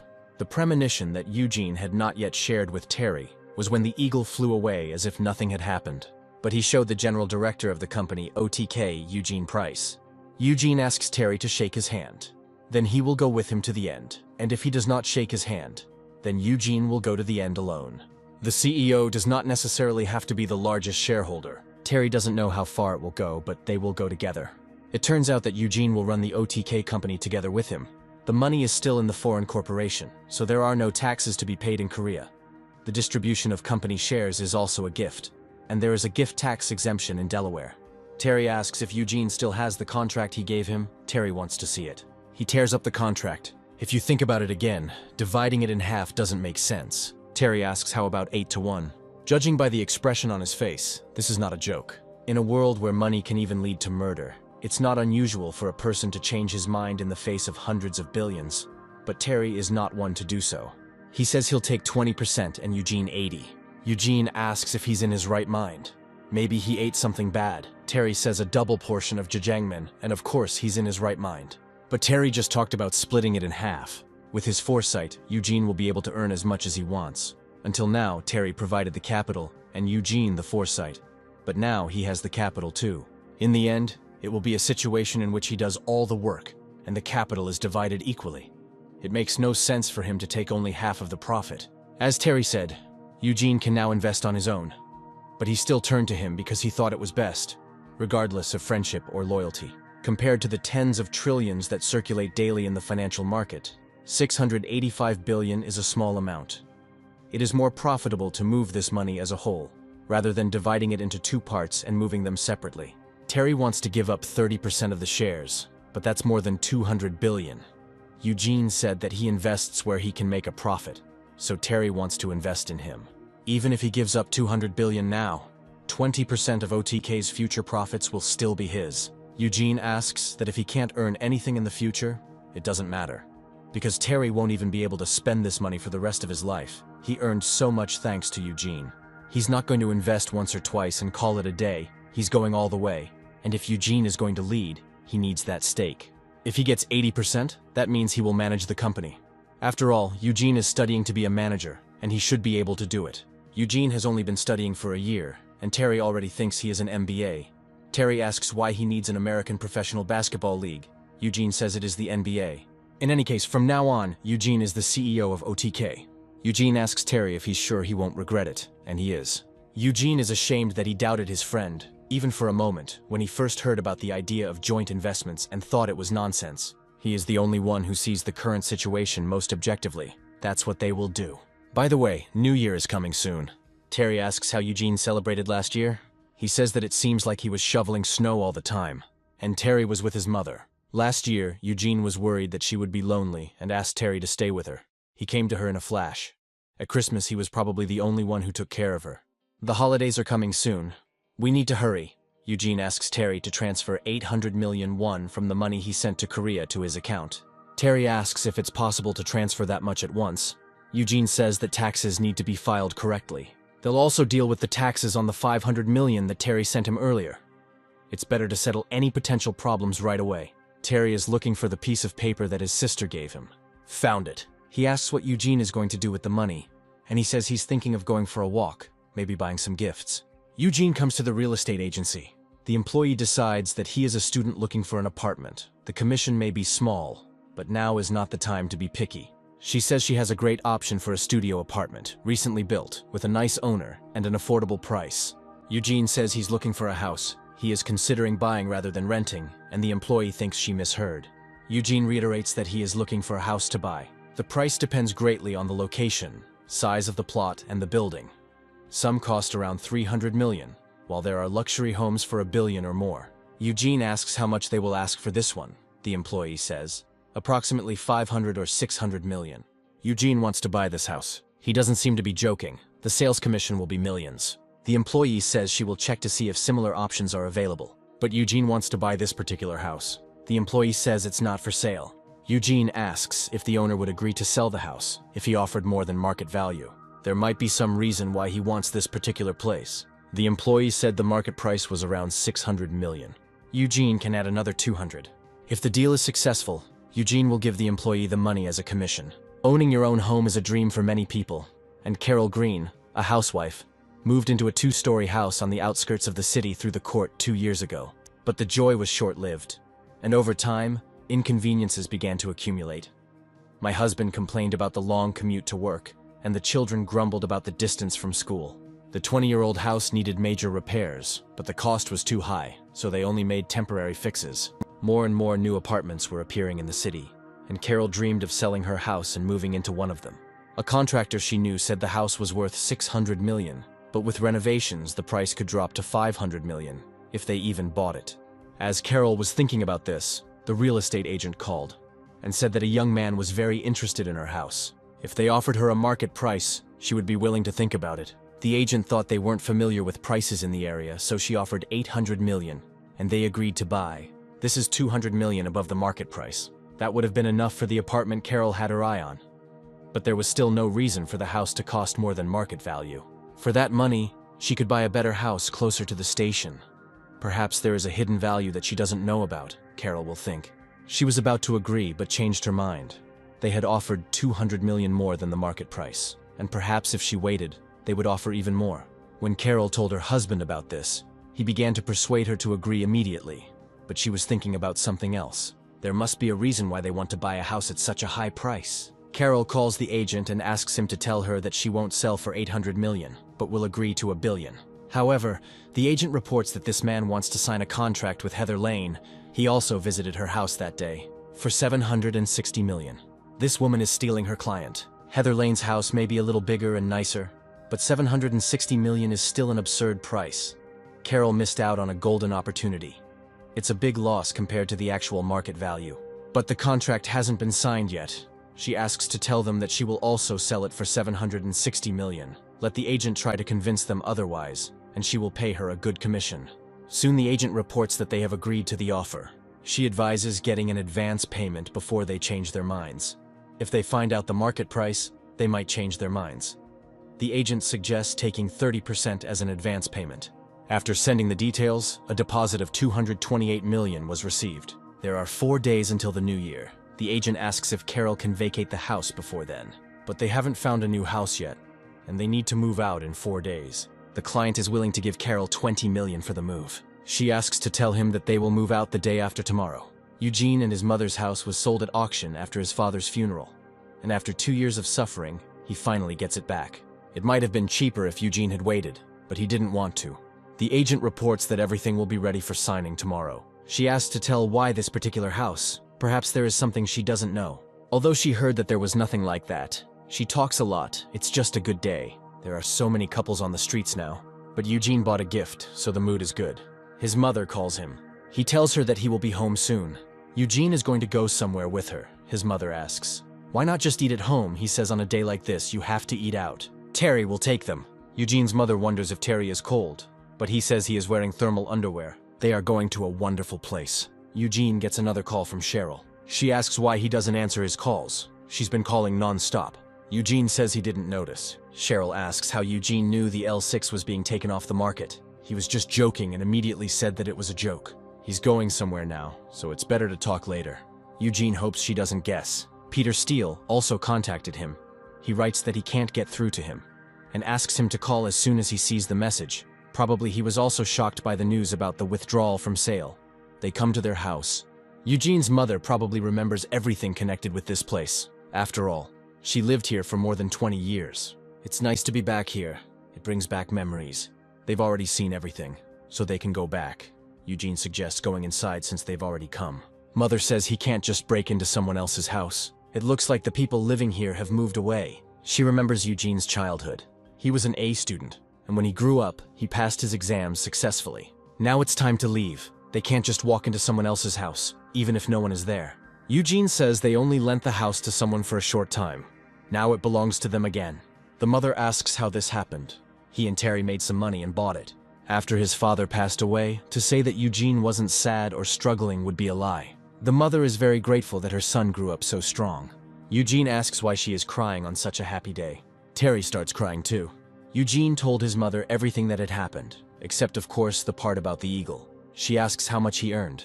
Eugene can't tell her the whole amount, otherwise she will lose consciousness. He says about 3 billion won, maybe he should have said less. He decided to put his education on hold for now and delve into investing, which his mother says is not an easy task. There are many people trying to take advantage of the situation. His father always said that anyone who claims to have exclusive information is a fraud. Naturally, she gets nervous when she hears her 20-something son talking about investing. Eugene says he doesn't borrow money, he only uses what he has, and if something goes wrong, he'll stop right away. The mother is sure that he has thought everything through. It's good that Terry is with him. He says that he is completely responsible for Eugene. As for the house, a company will come tomorrow morning to estimate the cost of repairs and begin work. He will give his mother their contact information so that she can directly discuss everything that is needed with them. It won't be cheap. A quality renovation can cost tens of millions of won, which is probably why the previous owner sold the house so quickly. There's no need to worry about money. Eugene suggests they live in that apartment for now, and they'll move in completely after the renovation. It's almost time for their restaurant reservations, so it's time to head to the next location and enjoy the Christmas party. Eugene will take responsibility for his mother and take care of her. The father can rest assured and sleep peacefully. Eugene and Terry needed a base for their investment business, so Terry bought a house. He says the house cost modestly, about 4.5 billion won. Eugene asks what modesty means to him anyway. Terry says it's a philosophical question. He needs to think about it, but it doesn't matter. Eugene has heard enough. Terry will take the first floor, and Eugene can take the second. The basement can be turned into an office, Eugene notes, more like a comic book room. After they unpack, they will go shopping, but they already have everything they need. Terry says it's not what you buy, but how far you go with your shopping. They come to the hardware store. They are asked if they are looking for anything in particular. Terry says he is just looking around to see what is there first. If Terry wanted, he could buy the whole mall, so he'll take whatever he likes. He asks what kind of TV it is, and the store employee says it's the recently released SEO Sung QLED TV. This model has a 100-inch diagonal with an 8K resolution and is priced at 34,600,000 won. They only have one of these on display. Terry says he'll take it. He will take the most expensive item. The salesperson asks if he has any bonuses or discount cards and how many months he wants to pay in installments. Terry says he came to thank CEO Sung for the recent good things that have happened in his life. Purchasing one flagship product of each type will cost a total of 68.5 million won, which is less than Terry expected, so he pays it all at once. Eugene asks if Terry thinks he bought too much. He says he came to thank him, and now he can look at the furniture. Terry tried to make the basement a proper shelter. The workers said that their bedrooms were the same. Now Terry has his own space, not limited to a cramped room. It's a warehouse-sized room filled with figurines, and Terry asks that his taste be respected.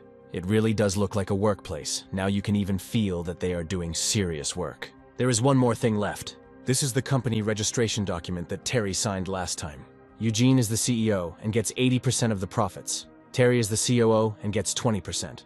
Just recently, Eugene was broke, and now he's the CEO of a multi-billion-dollar company. Sounds like a web novel. I guess that's why people say you never know where life will take you. The plan is this: we wait for the Eagle's predictions and invest. There are no longer any doubts about the Eagle's abilities, but there are a few points. Firstly, Eugene can't control it. He won't be able to see the predictions whenever he wants. If he had control over the ability, he could know which stocks would rise or fall, where interest rates would go, and invest accordingly to make a profit. He doesn't know if this is how it should be or if he is just inexperienced. Secondly, the information that is shown is very limited. Suppose Eugene sees that the value of land in a certain area will increase tenfold, but he doesn't know whether this will happen in 1 year or in 10 years. In the case of L6, they had difficulties because they only knew the fact of its withdrawal from production, without exact dates. Analyzing the information from the Eagle and creating an investment strategy is their main responsibility. The third and most troubling problem is the certainty of the predictions. If we assume that the future is predetermined, then their actions can influence it. This is the dilemma of predictions. Natural disasters are difficult to change no matter what happens, but the results of human actions can be easily changed.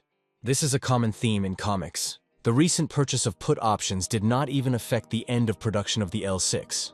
The options are paid for by a financial company, but if CEO Sung had been the one paying for them, it's unlikely they would have postponed the production cutoff date to avoid losses. The example of buying land would be appropriate here. Land values may rise so much that construction will simply be cancelled, or the project will be moved to another location. In the end, the Eagle may be right, but they may end up without profit. Even in games with the same skill, the limits of possibilities depend on the character's level. If Eugene were from a rich family, he would earn 100 times more. Then there is no choice. You will have to work harder to improve your level. Terry asks if Eugene could lose the Oracle's eye, and he thinks not. This is another feeling beyond the 5 basic ones. Even if there is no vision in front of him right now, he feels it. It is clearer than taste or smell. Then we need to focus on managing the Eagle's forces, and Terry will focus on support. The best option is to anticipate major crises, such as the cessation of L6 production. But of course, it will be impossible to always make 50-fold profits. But if something like this happens again, the financial sector will be devastated. The economic news will still be full of talk of production shutdowns, and it will take months for the effects to subside. Suddenly, Eugene yells at Terry to stop sleeping and look at it. A foreign company is alleged to have been actively buying put options just before CEO Sung announced it was ceasing production, with the put options' alleged profits running into the billions, leading financial firms to request an investigation from the Financial Supervisory Authority. They took it all too lightly. If you look at the chronology, it's obviously suspicious. They should have at least spread it out among several accounts. They couldn't have expected the situation to escalate like this back then, but they hadn't done anything wrong. If you make a profit by buying with the expectation of rising prices, on long positions, you will be praised. But if you make a profit by buying with the expectation of falling prices, on short positions, be prepared for criticism. With long positions, you make money along with other investors, while with short positions, you make money when others lose, so no one will be happy for you. In any case, it's not a problem, but they may attract attention again. 2 lottery wins in a row would make anyone suspicious. They need to think about other methods of earning money. After all, short positions have their limitations. Unlike long positions, short positions go against the market flow and are only good for short-term trades, but in the long term, the market will inevitably rise. The global economy has already survived numerous major downturns, 2 world wars, various terrorist attacks, a financial crisis, and much more. Each time, the system collapsed and dire forecasts were given, but the market always recovered, learned from its mistakes, and grew. Without a new financial crisis, it will be impossible to invest billions in short positions. They should build the majority of their assets into long positions and use short positions only as a response measure in emergency situations. Therefore, it is necessary to make OTK company a holding company and acquire shares in other companies. The main idea is to acquire them based on growth potential, and in the case of companies with better performance, to acquire a controlling stake and make them subsidiaries. Their goal will be to double their capital within 3 years. From 670 billion, they will get more than 1 trillion. They will position themselves in this way and will put several hundred billion on futures and options based on predictions. This is the principle of hedging. Terry loves it. The options are really the best. Eugene says he's already obsessed with them. Eugene suggests starting with an analysis of the Kospi 200, a Korean stock index that includes the 200 largest companies. In fact, this is just a check of public reports on the internet. If a prediction appears in the process, that would be great. Eugene has been searching for ages and still no results. Looks like I'll have to analyze every company in Kospi. It's almost midnight. He didn't expect the matter to reach a dead end. Terry brings a stack of paper. Eugene's eyes must be sore after staring at the screen all day, so he printed everything out. Eugene didn't sleep all night, and he knew one thing for sure. They're barking up the wrong tree. No predictions are needed to understand this. The direction is correct, but the search method is generally ineffective. If there was a prediction like the top 20 investment opportunities, then there would be nothing to worry about. For large companies with market capitalizations in the tens of trillions, nothing will happen. But for companies with market capitalizations of less than 1 trillion, their intervention could cause either a surge in stock prices or a collapse. It's like an elephant jumping into a small pond, the water splashes out, and when he comes out, the water level is already lower. Nothing comes easy. The bigger the fund gets, the harder it is to manage, Terry asks. What about foreign stocks then? There are developing markets like Vietnam, India, and China, and there are great companies like Enpal and Google. The idea is good, but without connections, it won't be implemented. Terry suggests hiring a financial expert who has good knowledge of foreign markets. If they want to play in the big leagues, they will definitely need help from people in the industry. Even with good information, there are limits to how much they can analyze and decide on their own regarding investment strategy. Whether it's a holding company, a hedge fund, or a private equity firm, the best CEOs have always had the best teams behind them.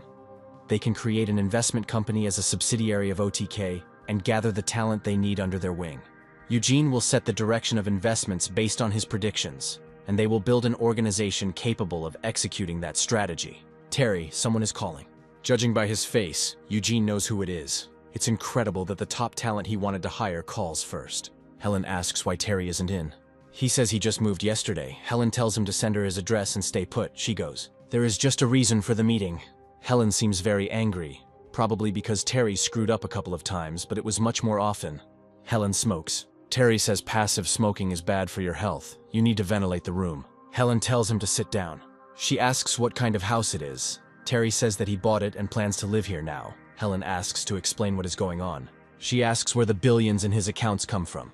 Eugene asks her to put down the ashtray. Terry didn't think that was why Helen was here. She says don't pretend it's not important. The L6 explosion is currently the hottest topic in the global financial community, causing the shares of SEO Sung Electronics and the Korean stock market to plummet, while financial companies that were somehow involved with it suffered huge losses. But the thing is, there are rumors that before the incident, a certain company bought a large number of put options on SEO Sung Electronics and Kospi 200 shares, resulting in a huge profit. And this company has an account at Golden Gate, where Helen works, thanks to which the balance of the Asian branch account has grown by more than $600 million. There are countless fictitious companies with names made up of random letters, so Helen thought OTK Company was just one of them. But then she received a call from a senior colleague whose contact information she had given them, and he mentioned that he had processed a transfer of over 10 billion won from an overseas account to a domestic one. Since she opened this account herself, she can check the transaction history. Helen was shocked to see 672 billion. That's 5,000% profit from put options. It turns out their story even reached the Golden Gate. Helen asks if Terry really bought Seo-sung Electronis options, and he answers in the affirmative. Terry asks if it's really that big of a problem. Because of this, the financial watchdog requested documents from Golden Gate. These are OTK company transactions and company owner data, but they haven't received that data yet. Golden Gate doesn't even know who owns the company. They only know the country it was founded in. Customer information can't be transferred so easily. The Financial Supervision Service cannot be simply refused. This only applies to domestic financial institutions. Eugene asks on what basis they requested the data. They are suspected of insider trading, but they don't even know what it is. Public companies are required to disclose any information that is important to investors, but some information remains confidential within the business. No one can trade on non-public information until it is disclosed. This undermines confidence in financial markets. In the worst case, if their profits are found to be ill-gotten gains, they will consider it illegal activity and confiscate all 672 billion. Helen asks to explain who told Terry to do this. He says it was Eugene. Then Helen asks where he got the information. Eugene doesn't know what to answer. They don't seem to understand the current situation at all. This can't be swept under the rug if they can't explain themselves. It will be considered a financial crime. Helen demands to know how Eugene got the information. Otherwise, the house will be turned upside down. Terry asks to hear him out first, but Eugene says he will explain everything. Due to several L6 explosions that could have been caused by early defects, he decided to discontinue it. And this at a time when Seo-sung's stock was at its all-time high. Having come to this conclusion from his own analysis, Eugene told Terry about it, and he, taking him at his word, bet 13 billion won. That is, it has nothing to do with insider trading, even though they are hiding part of the story. Given the situation, it is simply a matter of self-preservation. Eugene's position is to rely on his position to the end. Terry's position is to completely trust other people's opinions. Helen asks if they have heard about the Deutsche Bank scandal. This is a case where they bet on the stock to fall and manipulated the price to make a profit. The experts who pulled this off earned only 50 million won, but they earned 10 times more. The Deutsche case forced stricter regulations. Otherwise, securities companies and investment funds would have collapsed one after another. In the current situation, it's unlikely that everything will be controlled. Domestic companies are close to losing their entire annual profits. Even with hedging, Golden Gate lost $20 million. But two investors profited by using a diabolical financial instrument in an even more diabolical way, in which case they were very lucky to have created a corporation in an offshore zone. If OTK Company were a Korean corporation, they would be sitting on metal chairs in the financial department right now. But since they say it is not insider trading, they don't have to worry. They didn't manipulate stock prices, but from their point of view, from the point of view of the financial institutions that lost trillions, they are their main enemy. Helen asks what Terry plans to do with the money in the account. He said that he split the company's shares with Eugene. He gets 80%, and Terry 20%. Eugene is the largest shareholder of OTK Company. He provided the information and bought the put options, and Terry simply gave the money. In finance, it is common for the one who provides the capital to receive a larger share of the profits. Even a 50-50 split is difficult to understand, and giving 80% is a shock. This means that OTK Company practically belongs to Eugene. If they want to continue investing, he needs to be at the helm. This time it was just luck. Terry says he has a plan. He has put aside 13 billion won. This amount of money will easily last him for the rest of his life. Helen asks what two children can do. So they need her help. Terry will give her 3% of his shares. That's about 20 billion won. You could say all her future salaries, 20 billion profit at once. Terry is a generous otaku. Eugene agrees with his opinion. Maybe Helen is afraid that he will manage OTK Company irresponsibly. She doesn't even have to quit her job. She can continue to receive data from Golden Gate. And staying at her job is even more profitable. Helen asks Eugene to buy her stronger coffee. A genius since childhood, she entered the economics department of a Korean university with top marks without tutoring, and then got a job at Golden Gate, one of the most demanding global investment banks. Helen was recognized for her abilities and promoted to team leader in the Asian branch. Meanwhile, her brother, who had done nothing for half his life, became a billionaire overnight. I wonder how she felt when he offered her a job. Helen agreed to help. She asks Terry to buy her cigarettes. He asks why him and not Eugene. Helen's look is enough to make Terry go. Eugene thanks her for agreeing to help. It's unlikely that anyone would refuse 20 billion. If not her, then they would obviously have found someone else. Eugene notes to himself that then they wouldn't have offered shares. This is the first time Terry has tried to do something serious outside of his hobbies. This is the first time Eugene has seen him so motivated. Without it, they wouldn't have even started. Eugene knows how risky this investment was. No matter how confident he was, it was too much. The thought of it still makes him break out in a cold sweat. But he respects the result nonetheless. To invest 13 billion and earn 672 is impressive. In this regard, everything is wonderful. Helen asks why Eugene wants to invest. He says that he started with a specific goal, and maybe he still doesn't have one. It's nice to have a lot of money. In a capitalist society, material abundance is practically synonymous with happiness. He doesn't know why he has this ability, but now it no longer seems possible to live as before. All great investors achieved success through their own unique investment methods and thus became legends. Eugene does not have a unique investment method like them, but he does have foresight. In a broader sense, foresight is an investment method. Luck and intuition are also important. Eugene is confident that this is what he does best. The financial world is not as simple as it seems. It is full of both experts and scammers. Helen has been working here for almost 10 years and is still learning the market. She would rather not see them rush headlong into that sphere. Eugene assures that no matter what happens, Terry will not be harmed. Helen reassures him that Eugene is his partner. She will be happy to work with the CEO of OTK Company. Eugene would also be happy to work with Helen. So they've acquired a highly skilled third team member. OTK Company will operate as a holding company. And Eugene also plans to create a separate investment company. The question is which company he will choose and how he will take it over. There are many possibilities. Let Eugene know if you need materials. Helen also wanted to know if they were planning to change the name. Terry asks, what's wrong with OTK Company? Helen thinks it sounds like short for otaku. But it's short for Oliver Terry Kane. Terry doesn't like his first name. There are many companies in the world named after their founders. But there is no need to change the name and break the prediction. It's better to respect the founder's opinion and leave it as is. Eugene offers to give Helen 3% of his share, but she is Terry's sister, so it is better for her to take it from him. And besides, the larger the share of the main shareholder, the better. They need a competent and reliable person to lead the investment company, someone who can replace Eugene to implement the plan. He is out of options, but he has already spoken about it with Helen and asked her to also send him materials on the latest trends in the market. It turns out she already sent them. It's an internal Golden Gate report. High-quality information that's hard for ordinary people to access. Terry asks if it's legal to use something like that. He got it legally. Terry seems to have forgotten that they are Golden Gate's top clients. Being top clients, they can request and receive various data. Everything is in English, partially understandable. The main thing is the numbers and graphs. It's mostly about the Fourth Industrial Revolution. This transition from a digital society to an era of automation, where everything is connected through the development of robotics and artificial intelligence, Terry still doesn't understand, and neither does Eugene. Then they call him. This is Peter Steele, inviting him to dinner. Eugene comments that he looks great in a suit. Peter says there is something important. He is paying today, so let Eugene eat as much as he wants. He is paying for last time. Eugene asks if Peter needs to go to the academy today. He says that he quit and paid off all his debts. He did say that he had quite a lot left. It's all thanks to Eugene. He said that the L6 will be taken out of production. Peter also confirmed that there were many explosions. Eugene thinks he also bought put options on SEO Sung Electronics, but Peter didn't. He didn't think it would come to a stop sale.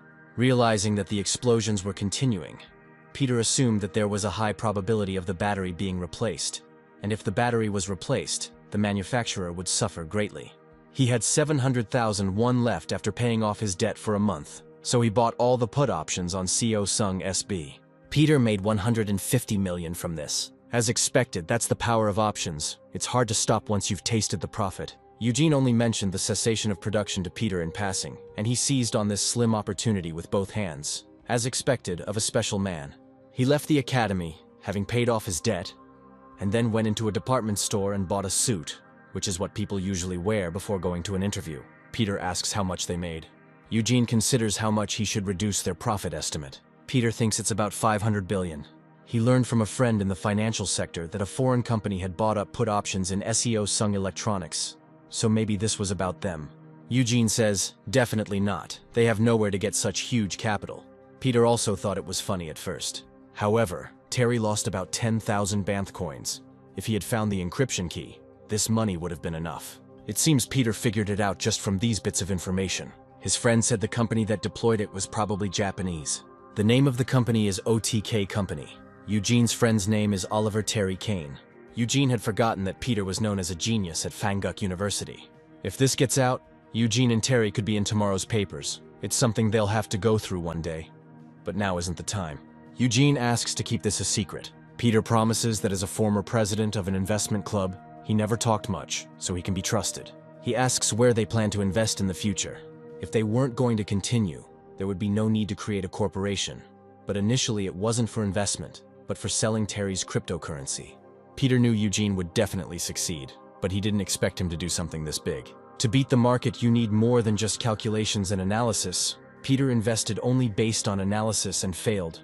He couldn't calculate the likelihood that an investment company would lose tens of billions of dollars due to phishing. He was just unlucky. It took him a long time to realize that there are many things in the market that cannot be calculated, things that cannot be written down and solved mathematically. "I can calculate the movements of the heavenly bodies, but not the madness of the crowd," said Isaac Newton.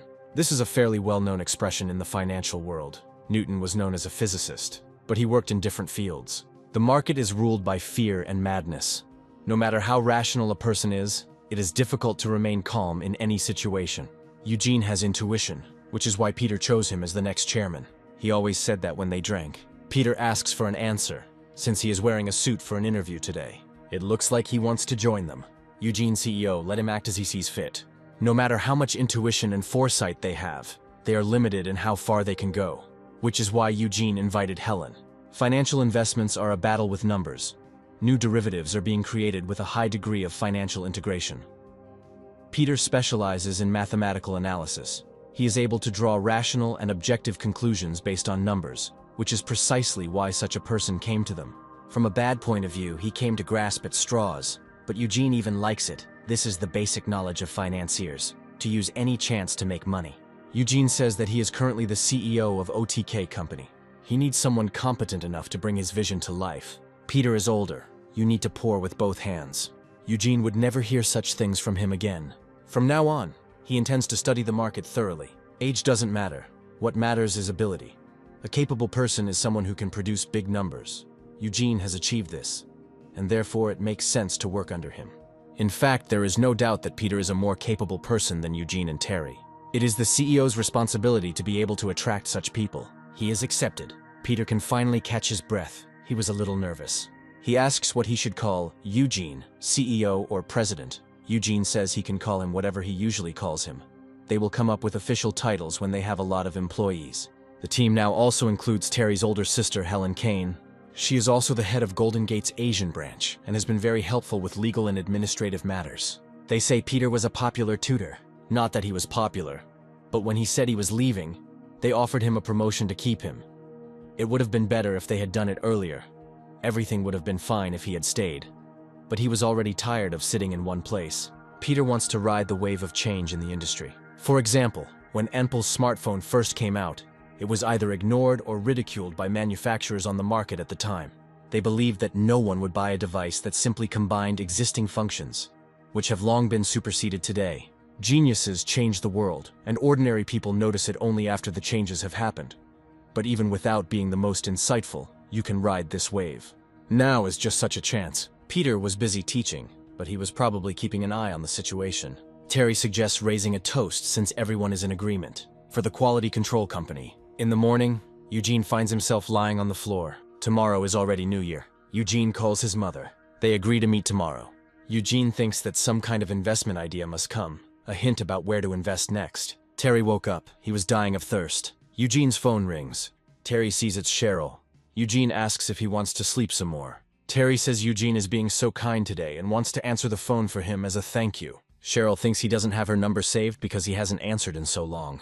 Eugene says he just woke up, but Cheryl called a few days ago too, asking if he had eaten. Eugene says he was just getting ready. Cheryl was getting ready to eat too. Maybe he wants to join in. Come to think of it, he found out about the L6 being discontinued thanks to her, so he should at least give her a treat for that.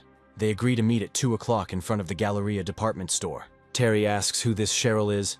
Eugene says she's just a freshman from university. At such an important moment, the CEO of OTK Company cannot go on dates. He must remember his obligations. Eugene offers to talk when he returns. Eugene has almost no cash, and he hasn't restored his card yet. Everything at the department store is probably expensive. Eugene asks Terry to lend him money. There's no point in having billions if they're all in foreign accounts. He needs 100,000 won. Terry advises spending them wisely, without excesses. Eugene is dating Cheryl. She suggests ordering udon. There's a popular place nearby. Cheryl was surprised when Eugene said that he would go all the way to her area. He said that he moved and now lives with a friend nearby. Since he lives in Gangnam, which means they will meet more often now as neighbors. Eugene wonders if she has always been this friendly. It's unlikely that Cheryl is such a person in real life, since she was friends with his ex, and she can't stand excessive friendliness. I wonder why she is so kind to him then. She looks good when she eats. Cheryl says she will pay. It was she who suggested meeting, so the bill is on her. Next time Eugene can treat her to something even better. Cheryl says she didn't want to eat alone, so she's glad he came. Eugene thinks no one cooks at her house, but it turns out she lives alone. In that house over there, in a huge apartment by the Han River, Cheryl suggests taking a look. There's a great walking route inside the complex, and there's a residents-only cafe with a river view where you can get coffee. Eugene says it's a great place. Cheryl thinks it's probably even better where he moved to. It's funny, but people rarely visit the attractions near home. She has lived here since childhood. She moved during the reconstruction, but returned about 6 months ago. Her parents work abroad. Property prices here are very high, with the smallest apartments costing around 2.5 billion won. Gangnam really knows no bounds. If the apartment has a view of the Han River, then it's a huge plus. But still, 2.5 billion won for an apartment is too much. When it first hit the market, the price was around 2 billion. Even then, people complained that the price was too high. If you had invested in it at that time, the profit would now be 500 million. Cheryl wants Eugene to answer one question honestly. Ever since they went together to change her phone, she's been thinking about it a lot lately. There is something that is bothering her. She asks how Eugene found out about the L6 being discontinued. So that's the thing.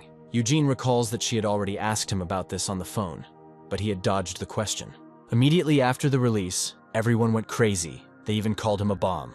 Eugene seemed so confident. Cheryl thought one of the suppliers had tipped him off. He says he doesn't have such connections. He himself foresaw this, so it is worth hoping that the eagle will appear again soon. It would be great to know in advance. It would save Cheryl from unnecessary hassle, transferring contacts, photos. The worst thing is that her mother is very upset. She says that she would have sold the shares earlier if she had known. They are gradually recovering, but she is still in the red. Perhaps she should sell them now. Eugene says that if he were her, he would hold them back. Although they are in decline now, everything will return to normal with the release of the new model. Cheryl asks if people will still buy SEO Sung phones even after everything that happened. Eugene says that this incident just showed the loyalty of users to the brand. Most, including Cheryl, chose exchange rather than return. SEO Sung's main product is not phones but semiconductors. The core of the fourth industrial revolution is communication. Semiconductors are the essence of the Internet of Things era. In a monopolistic field like semiconductors, supply is inflexible due to the nature of the business, making it difficult to balance supply and demand. But in the case of semiconductors, everything will only go up. And since SEO Sung is the largest company producing them, their profits are guaranteed. But this is just his personal opinion. He is not an expert. However, even so-called financial experts can be wrong. There are a lot of fund managers who can't keep up with the market. And if no one is sure about anything, maybe Cheryl should take his word for it. Then she won't sell shares for now. She bought them with her pocket money when they went down, and now she's stuck, taking 20 shares. With a house worth over 20 billion won and stocks worth over 20 million from pocket money alone, Eugene wonders what kind of family she comes from. Here, Cheryl meets her neighbor, who says that she can't sit at home. She thinks Eugene is her boyfriend. Cheryl has grown up so much that it's time for her to get married. Eugene says they just go to school together. Cheryl says she just turned 20, but in her neighbor's time, people her age were already having children. She offers Cheryl money, but she says it's not worth it. She has plenty of it. When grandma offers, you have to say thank you. This woman has been looking after Cheryl since childhood. She used to have a shop in a shopping center. Now she lives in the neighboring house. She has 3 houses, including the one where her children live. In the case of the cheapest price for 3 houses, it is almost 7 billion. Not at all an average granny. All the people here are like her. Their pockets are bursting with money. According to Cheryl, 40 years ago her neighbor moved here not for investment, but simply to live. And later she bought another apartment to live closer to her children, at which time the apartment cost 18 million won. Over the course of several years, the housing complex has undergone major renovations. As a result, the 2 buildings became 3 separate residences. As they are now, During this period, the price of housing increased from 18 million to 1.5 billion. 3 years ago, the average price rose to 2 billion. If we take into account only the net profit, the biggest winner was the woman they had just met. Companies work the same way. The main goal of most corporations is to go public. As soon as they get listed on Kosdaq, the founders, initial investors, and managers of the IPO, the first public sale of shares of a private company, make huge profits and celebrate. Investors who buy shares after a company is listed experience little profit or loss. But to invest in a successful company, it's best to do so before it gets listed, and ideally in the earliest stages to maximize your profits. Eugene went down a completely different path. He finally realized what to do. He says he needs to go and suggest they have coffee next time. Just like last time, he got something out of their meeting. If everything works out, Eugene will treat Cheryl to a sumptuous dinner. And again he runs away. He sends a message to Helen. He needs something. He will send a list. Eugene returns home and says that now is not the time to play games. He knows what they should do. Terry thinks he had a vision. Eugene says not quite, and asks him to listen. Listening to Cheryl's story, he realized that apartment renovations and the IPO process were similar. So Eugene only went to Cheryl because she was a freshman at the university. Eugene asks if that was really the only thing that interested Terry in his story. During the Industrial Revolution, new industries displaced old ones, just as cars displaced carts. But it took more than a century for carts to disappear completely.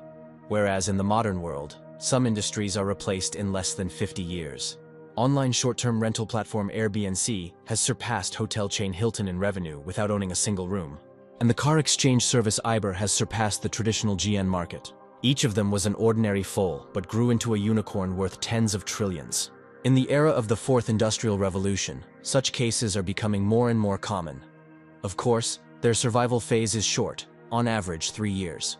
But some, like the ones Eugene cited, survive and grow into corporations that will lead the future of the economy. The first step is to choose companies that have a chance of survival.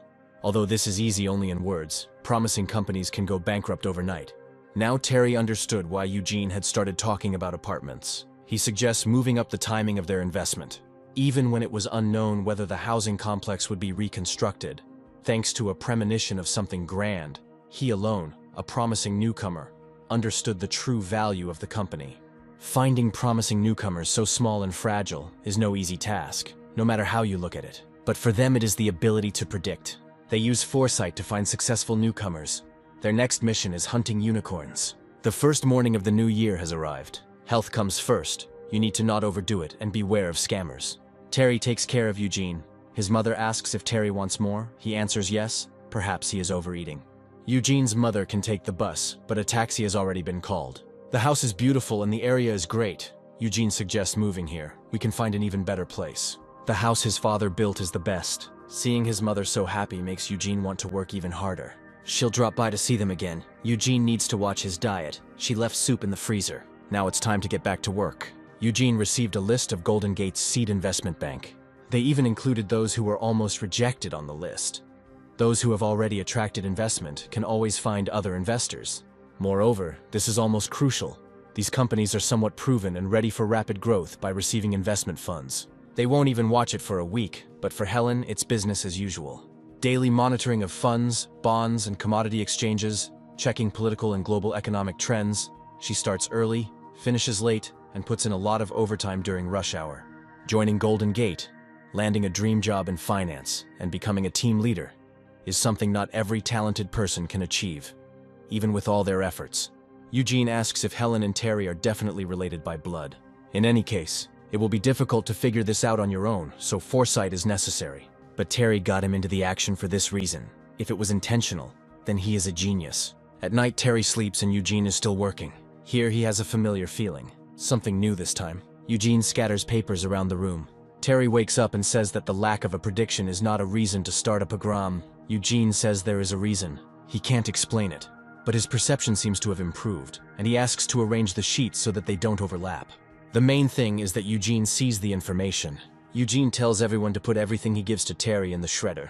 This is not the final result, but only the initial stage of filtering out unsuccessful options. In the second stage, he will concentrate and read more carefully until that feeling appears. From this moment on, the battle of endurance begins. But this is not Terry's battle, but Eugene's. He lays out papers on the pool table. Another night is coming. Meanwhile, Terry is thinking about which character to choose. 10 days later, the list is reduced to a small pile. Terry suggests that Eugene relax, but he says that if he rests now, he will lose his grip. He was able to do so much in 10 days only because his senses had become heightened. The more he used them, the stronger they became. Terry isn't even listening. We need to hold on a little longer. Eugene finds himself among the stars. He sees a unicorn, and the unicorn sees him. He rushes towards Eugene, and flies right over him. He sees something. Unicorns emerge from blue stars. He found them. Eugene wakes up. He asks how long he slept. Terry says about 20 hours. He seemed to have passed out while reading the documents and dreamed of unicorns. Eugene can't remember anything. Terry says he wrote everything down. They have a list, so they can work. Their investment targets are companies that have not yet entered the stock market, perhaps. They need a dedicated team to handle the negotiations. Organizing an investment company and building a team will take several months. Companies rejected by Golden Gate will seek new investors. We need to act quickly now. Eugene has an idea of how best to proceed in order not to miss anyone from the prediction. This can be called a two-track strategy. After some time, Peter comes to Golden Gate. They want to introduce him to someone. He is so nervous that he came very early. Maybe it is time to go in already. They are busy people. It would be better for him to wait outside. If they say they are Golden Gate brokers, the startup directors will want to meet with them. Helen asks if Eugene checked her letter about the brokerage commission. It is 2% of the total investment. The commission on $500 million would be $9 million. Even if they decided not to invest at all, the minimum commission would be $3 million. Terry asks why the commission is so high. Eugene says that without Helen, the commission would be twice as high. They have to pay it whether they like it or not. The scale of capital involved is on a completely different level than in St. Petersburg. Terry asks where they can find foreign startups to invest in. Eugene says that those who need them will find them themselves. You just need to invite them. If you use the name OTK in Korea, the Financial Supervisory Authority will not sit idly by. They have done nothing wrong, but the problem is that their identities will be revealed during the investigation. The media and society will not remain silent. Details of their past will be circulating all over the internet. Not only will they criticize their income from short positions, but they will also criticize the fact that their corporation is founded in an offshore zone. Although they are both happy with their current lives, it will definitely be unpleasant. Moreover, it is obvious that even the address where Eugene's mother lives will be revealed. But this doesn't mean that we should forget about investing in Korean startups. A way must be found. As he said, they will use a two-track strategy, because everything is fine as long as OTK does not interact with them directly. Eugene calls Peter. Apparently, this is the man he wanted to introduce to Helen. Eugene says it's the senior from his university, Peter Steele, he mentioned earlier. Peter didn't expect to be talking to the head of Golden Gate's Asian branch. Eugene suggests they act as usual. Peter asks how he knew he was outside the door. He was always punctual, so Eugene assumed he would be on time. Peter would definitely prioritize the director's schedule and be waiting outside the door. So Eugene assumed that he would wait for the right time. He probably heard their conversation. They plan to open an investment company as a subsidiary of OTK. The corporation will own all the shares. The capital is 70 billion won. Eugene wants to entrust this company to Peter. They will start with an annual salary of 100 million won, depending on how things go. He will receive shares in the subsidiary, 2% per year for 10 years, a total of 20%. It's like a stock option. 70 billion could be enough to start a full-fledged stock company, and Eugene entrusts Peter with that kind of capital. The bold remarks he made at their last meeting were based on formulas that Peter considered abstract, having nothing to do with reality. But now he has a man in front of him who actually works with such numbers, and also someone who invested money wisely and grew from nothing. And Eugene's friend is here for a reason too. Although it seems that Peter doesn't belong here, his brain is already calculating the possibilities. He expected to be an assistant, but not the general director of a subsidiary company. His legendary investment decisions during his university years, his judgment on the L6 put options, and Peter's approach to Eugene based on little more than a tip. His determination to overcome the bankruptcy crisis and return everything responsibly. It would be hard to find someone more suitable than Peter. There is still time while they are looking for an office, so he can think about it. On the way here, Peter had already made a preliminary agreement regarding the office. He did say that the sooner the better. This is not some random place. Peter had already once considered different options where he could open an office. The location and size are just what Eugene wanted. He said Peter was perfect. Now that they are all here, we can decide on a name for the company. Just don't tell me Terry still wants to call it Royal Blood Company. The fact that Eugene hasn't changed at all in this relentless war of numbers is more impressive than anything else. Peter, although surprised, understood the situation based on their current conversation. If he heard it correctly, OTK wants to invest in domestic companies, maintaining a special relationship with Golden Gate, but hiding the relationship with the subsidiary. The K in OTK can be seen as a keeper, a protector. The name K Company might be appropriate. A one-letter name that sounds strong. Eugene likes it too. Then she congratulates Peter on his new position as CEO of the investment company K Company. After the meeting, Helen helped Eugene establish a branch of K Company in Korea. He gave Peter a flash drive with a list of Korean startups, assigned personnel from Golden Gate to K Company, and transferred all authority to him. They soon arrive at the hotel. Terry asks why they chose this particular location since the ocean view is much better. Eugene says that the airport is close, and it is much easier to keep an eye on investors. Golden Gate attorneys will assist at meetings. There is one international expert they definitely need. He will come to the conference room a little later since the airport is nearby, probably soon. She's already here. This is Ellie Kim, an attorney with the Golden Gate legal team. Eugene didn't expect to see a young girl, Terry says. Apparently the CEO wanted to go on a date again. It turns out Ellie speaks Korean. Her grandfather is Korean. Ellie will unpack her suitcase and come back. Eugene asks where she is from. Helen says Ellie is Korean from Hong Kong. Thanks to her family, she can speak 4 languages. She knows Cantonese, Mandarin, English, and Korean. She's the same age as Eugene, and there really are some amazing people in the world. Helen has already told Ellie about Eugene. Although inside Golden Gate they don't know the owners of OTK, she knows that they have a special relationship. Lawyers are bound by confidentiality, so Eugene needn't worry, he says. Because Helen thinks she can be trusted, so she must be. Helen asks if Eugene will take an active part in the meeting. He completely delegates all the bureaucracy, but will be present in person. He wants to see for himself what kind of people run the company. There are 2 types of corporate investing, lending and buying shares. In the second case, owning shares allows one to participate in management, and sometimes this leads to difficulties with the division of rights. Terry says they're just going to enjoy the profits from growth without interfering with the company's operations. Eugene asks Terry if he's nervous, and he says it's Helen and Ellie who should be nervous. The hastily acquired suit seems very strange, but they seem to be very comfortable. Maybe it's because they are the financial elite. They look so relaxed, as if this is part of their routine. You should at least check the schedule. Ellie asks what happened. Eugene says nothing. Enter Toby Strong and Gerald Bacon. Successful companies must be able to communicate the essence of their business. Eugene isn't quite sure. Toby says Faceit's goal is to become the Netflix for adults. The adult industry is currently worth $15 billion in the United States, and the estimated value worldwide could reach hundreds of billions. If illegal activity is taken into account, the figure would be 10 times higher. Current companies providing such content are simply following old business models and have not kept up with changes. Terry asks what they're talking about. Eugene is now talking about market analysis. A successful example for Toby and Gerald's Face, it is Netflix, which uses large amounts of data to provide users with the content they want, intending to use the latest technology to create original content. They plan to dominate the online video services market in the adult industry. Helen asks if they think it's a problem that Faceit is going to limit itself to adult content. Toby says that the amount of adult content produced worldwide every day would be enough for one person to last a lifetime. The genres are also divided in detail. There is enough for everyone and for every taste. Helen asks if people really watch so much adult content, as they can always find it if they need it. It's unlikely that Helen knows more about adult content than Terry or Eugene. After discussions, they invested $9 million to acquire 80% of Faceit. The next meeting was with Max and Milo's M Pizza, where by using automated equipment they reduced labor costs, and by preparing food in delivery vans, they realized the idea of delivering freshly baked pizzas. Delivery of fresh and delicious pizza is a real innovation. In America, for example, they love pizza very much, and most likely they will be sensitive to the slightest changes in taste. After another protracted discussion, they invested $7.5 million in M Pizza. Eugene was very tired.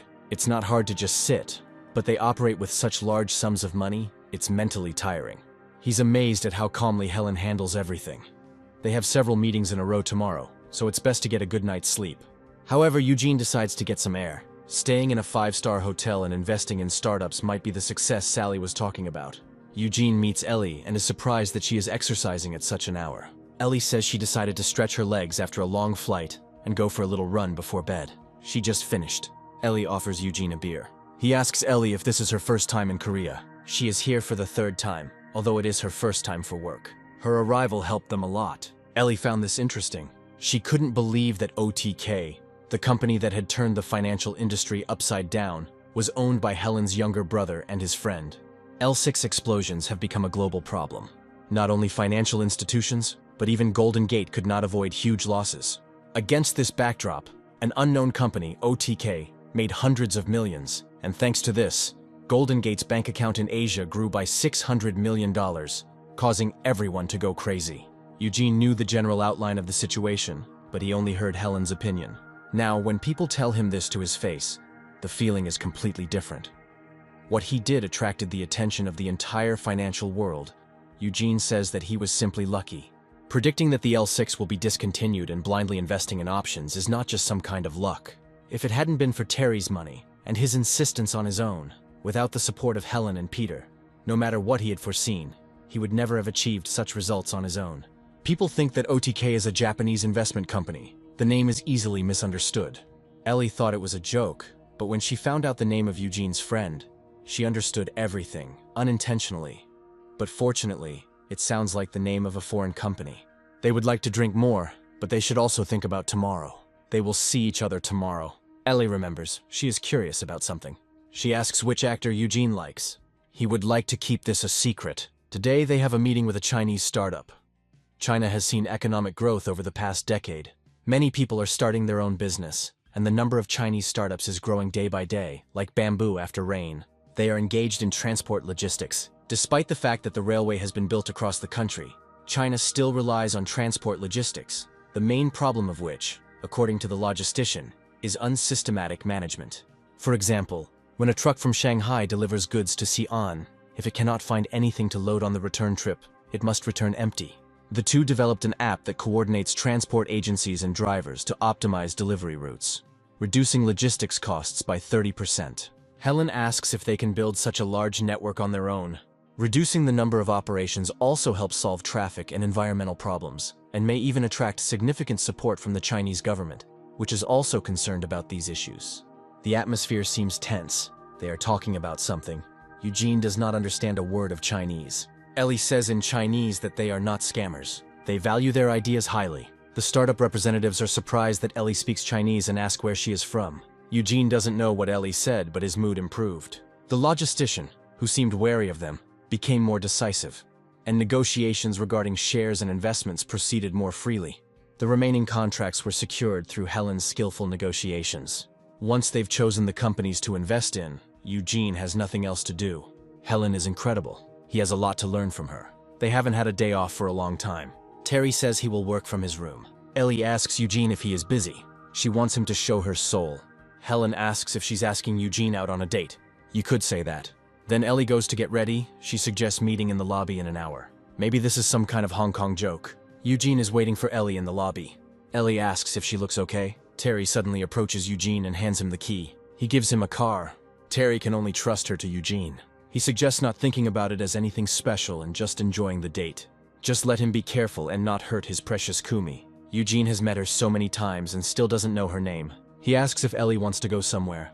She wants to go to a Korean university. Before this, Ellie had only visited work-related places and attractions. Helen often told her about this university, and Eugene also studied there. Eugene doesn't mind showing up at the university. The problem is that they are driving Terry's car. At least it's a lucky day that it's holidays. If rumors spread that he drives such a car, the very thought makes him sick. They come to the university. Ellie notices that it's huge and asks if visitors can come in. Eugene says some rooms are for students only. Stop thinking about this car already. Then someone calls out to Eugene.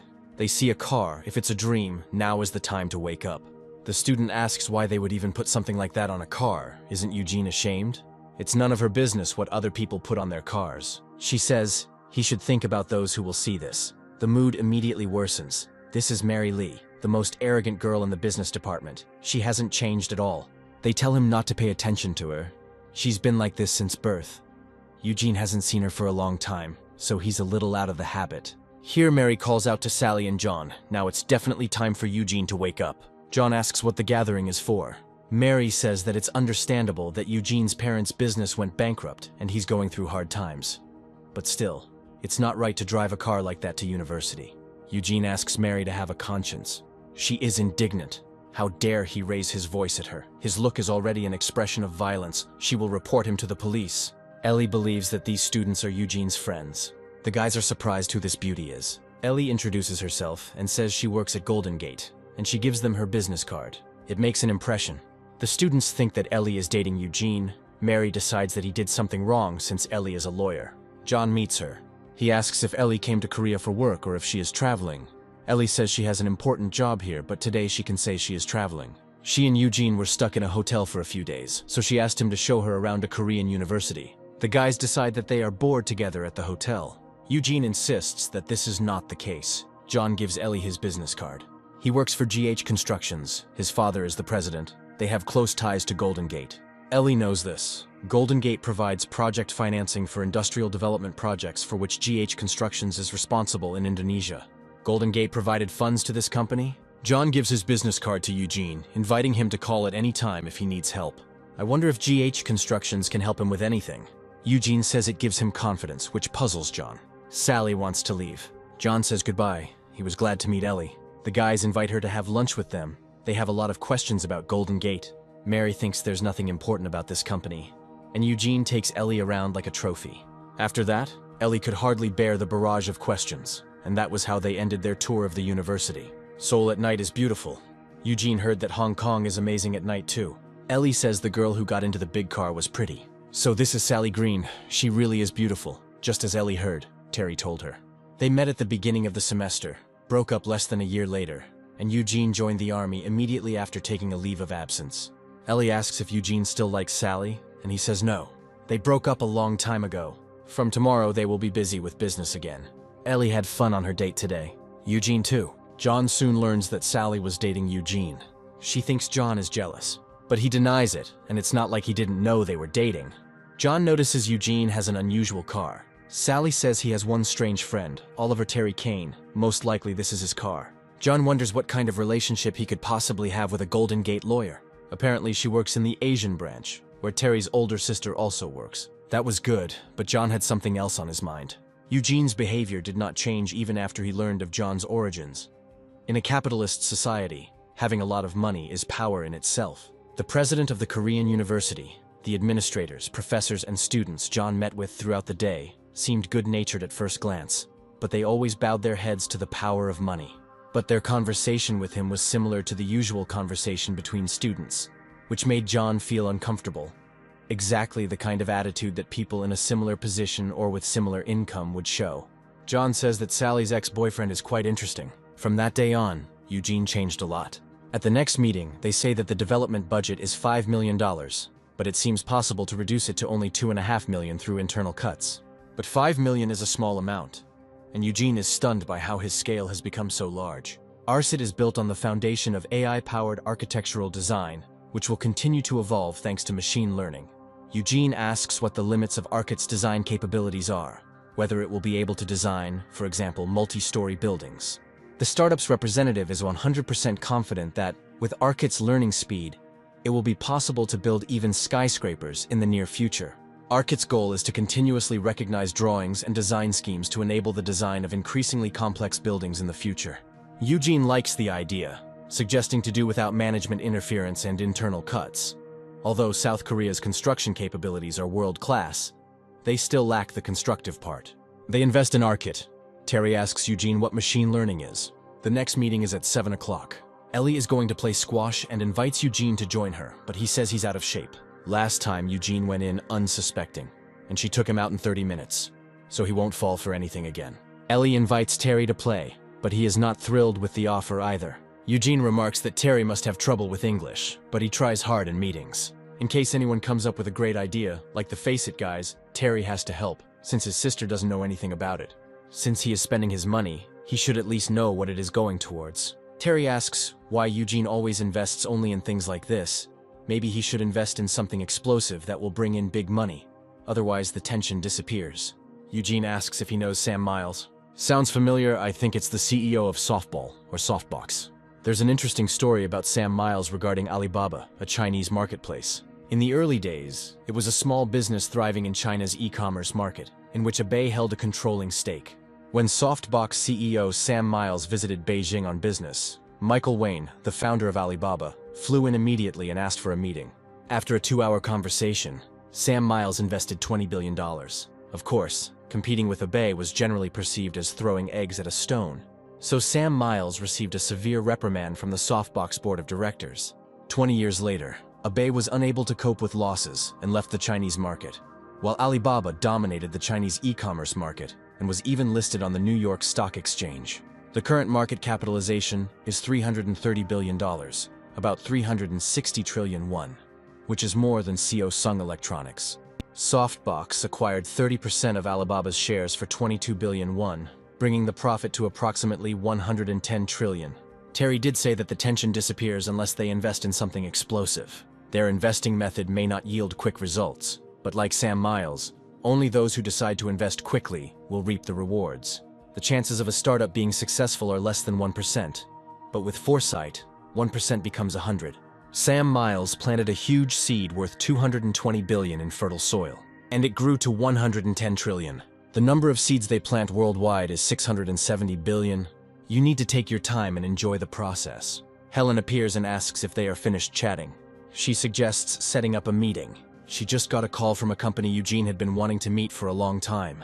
Helen spoke to their representative, and they arranged a meeting. They are flying to Korea tomorrow. Not all the startups they pitched to were ultimately suitable. Some found other sources of investment or were already acquired. And Kairos rejected their offer. They are offering investments. It's not clear why they should refuse. They were unable to allocate to them the investment amount and the investment method they wanted.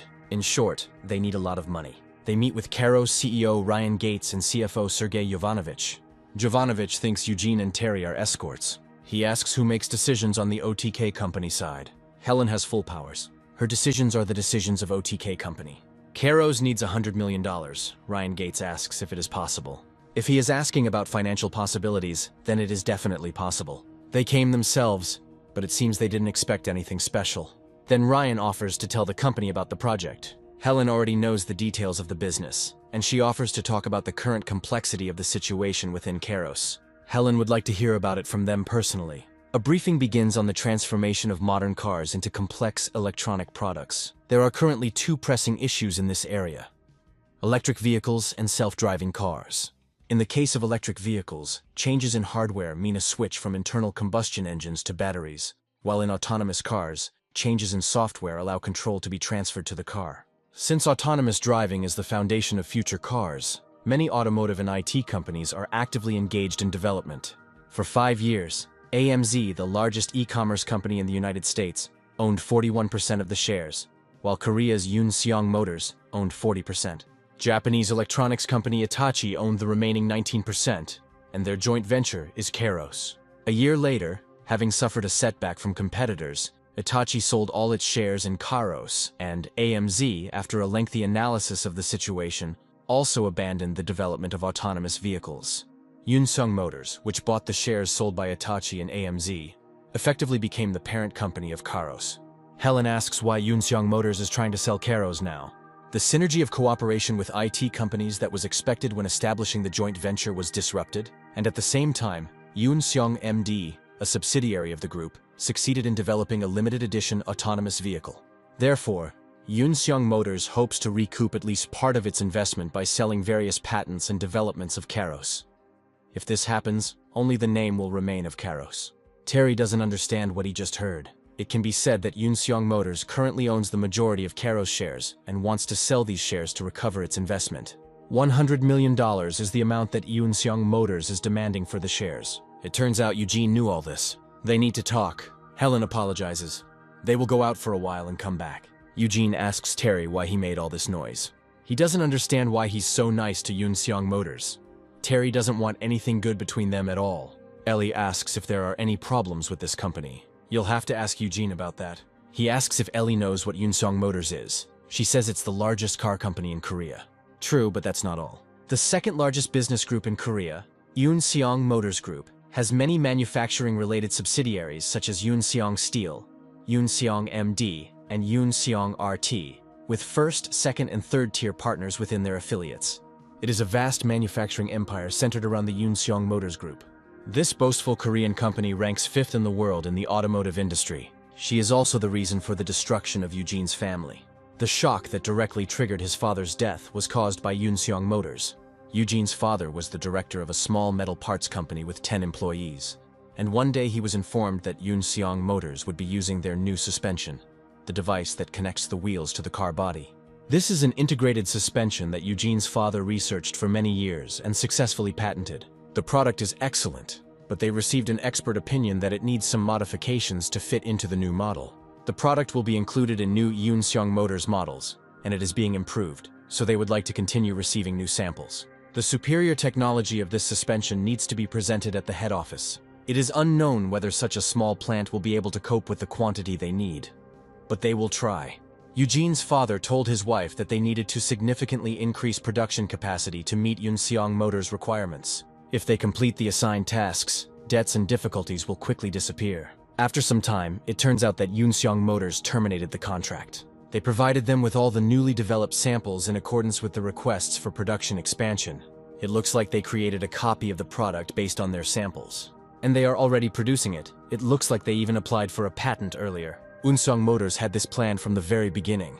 Eugene's father collapsed and died without ever waking up, leaving the family mired in debt. Ellie wonders if this is really possible. If they suffered damages due to the unilateral termination of the contract and the theft of technology, they can receive compensation. Any foreign lawyer will tell you this. Ellie is well versed in the law, but knows little about Korea. It's extremely rare for a small business to defeat a large company in a patent dispute. Even if this long and difficult battle is won, a conflict with Yunseong Motors, which dominates the domestic market by 70%, is tantamount to a death sentence in the automobile market. That's not all. They are undermining domestic demand and are also notorious for treating consumers like idiots. Eugene suggests talking about business. Even putting aside the emotional issues, Helen is against it. It's stupid to buy an asset that both companies are about to abandon for $100 million. And besides, Kairos has no track record or products to release immediately. Eugene asks if 100 million is a reasonable figure. It's cheap compared to the money spent on buying the shares, but they won't even get 50 million from selling the patents and core technology. So they're asking for twice that. The remaining investment amount is $120 million. Ellie doesn't understand why Eugene chose Kairos. The risk is high, and there must be a reason why Yunseong Motors is trying to sell them. Terry is categorically against it. Only Yunseong Motors will benefit from this, and they will not be able to invest in other companies, so everyone is against it. Eugene chose companies based on foresight, not numbers. And of course, without knowing this, Helen and Ellie voted against him. But Terry refuses, even knowing everything. Helen thinks it's best to decline, but her role is to consider options and offer advice. Eugene makes the final decision. After all, he is the CEO of OTK company. In fact, he doesn't want to see Yunseong Motors happy either. If they tell them they are going to buy $100 million worth of shares, they will be in high spirits. Common sense dictates that it is better not to invest in such companies. They do not have much money left to invest, and there are many other good alternatives.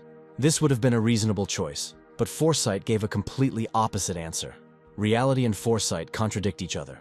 Eugene says we need to meet with the CEO of Kairos. Ryan Gates says it's difficult. They came because he couldn't due to his schedule. It will be difficult for the director to come to Korea.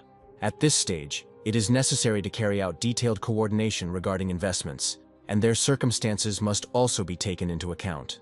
This is a $100 million business. Meeting with the CEO can't be an unreasonable request. If they miss this time, they will have to look for another investor. Helen is not speaking as a trusted person. This is an official request for a meeting from the CEO of OTK company. If so, they will contact him. Ryan asks, when is the best time to set a date for the meeting? Since they have already discussed everything, they can afford to be a little more stubborn. It's Eugene's decision, so Terry won't say anything else. But he's unsure if everything is okay. Eugene assures him that everything is fine. He thought about it all night. It was unclear whether it was right to involve Kairos, handing over $100 million to a company that uses others as it pleases, and then mercilessly throws them away when they are no longer needed. And suddenly an idea came into his head. Meanwhile, Kairos CEO Daryl Sagan arrives. Perhaps the premonition was trying to convince Eugene that it was just a measly $100 million. It advised him to take them from Yunseong Motors because they would become something more.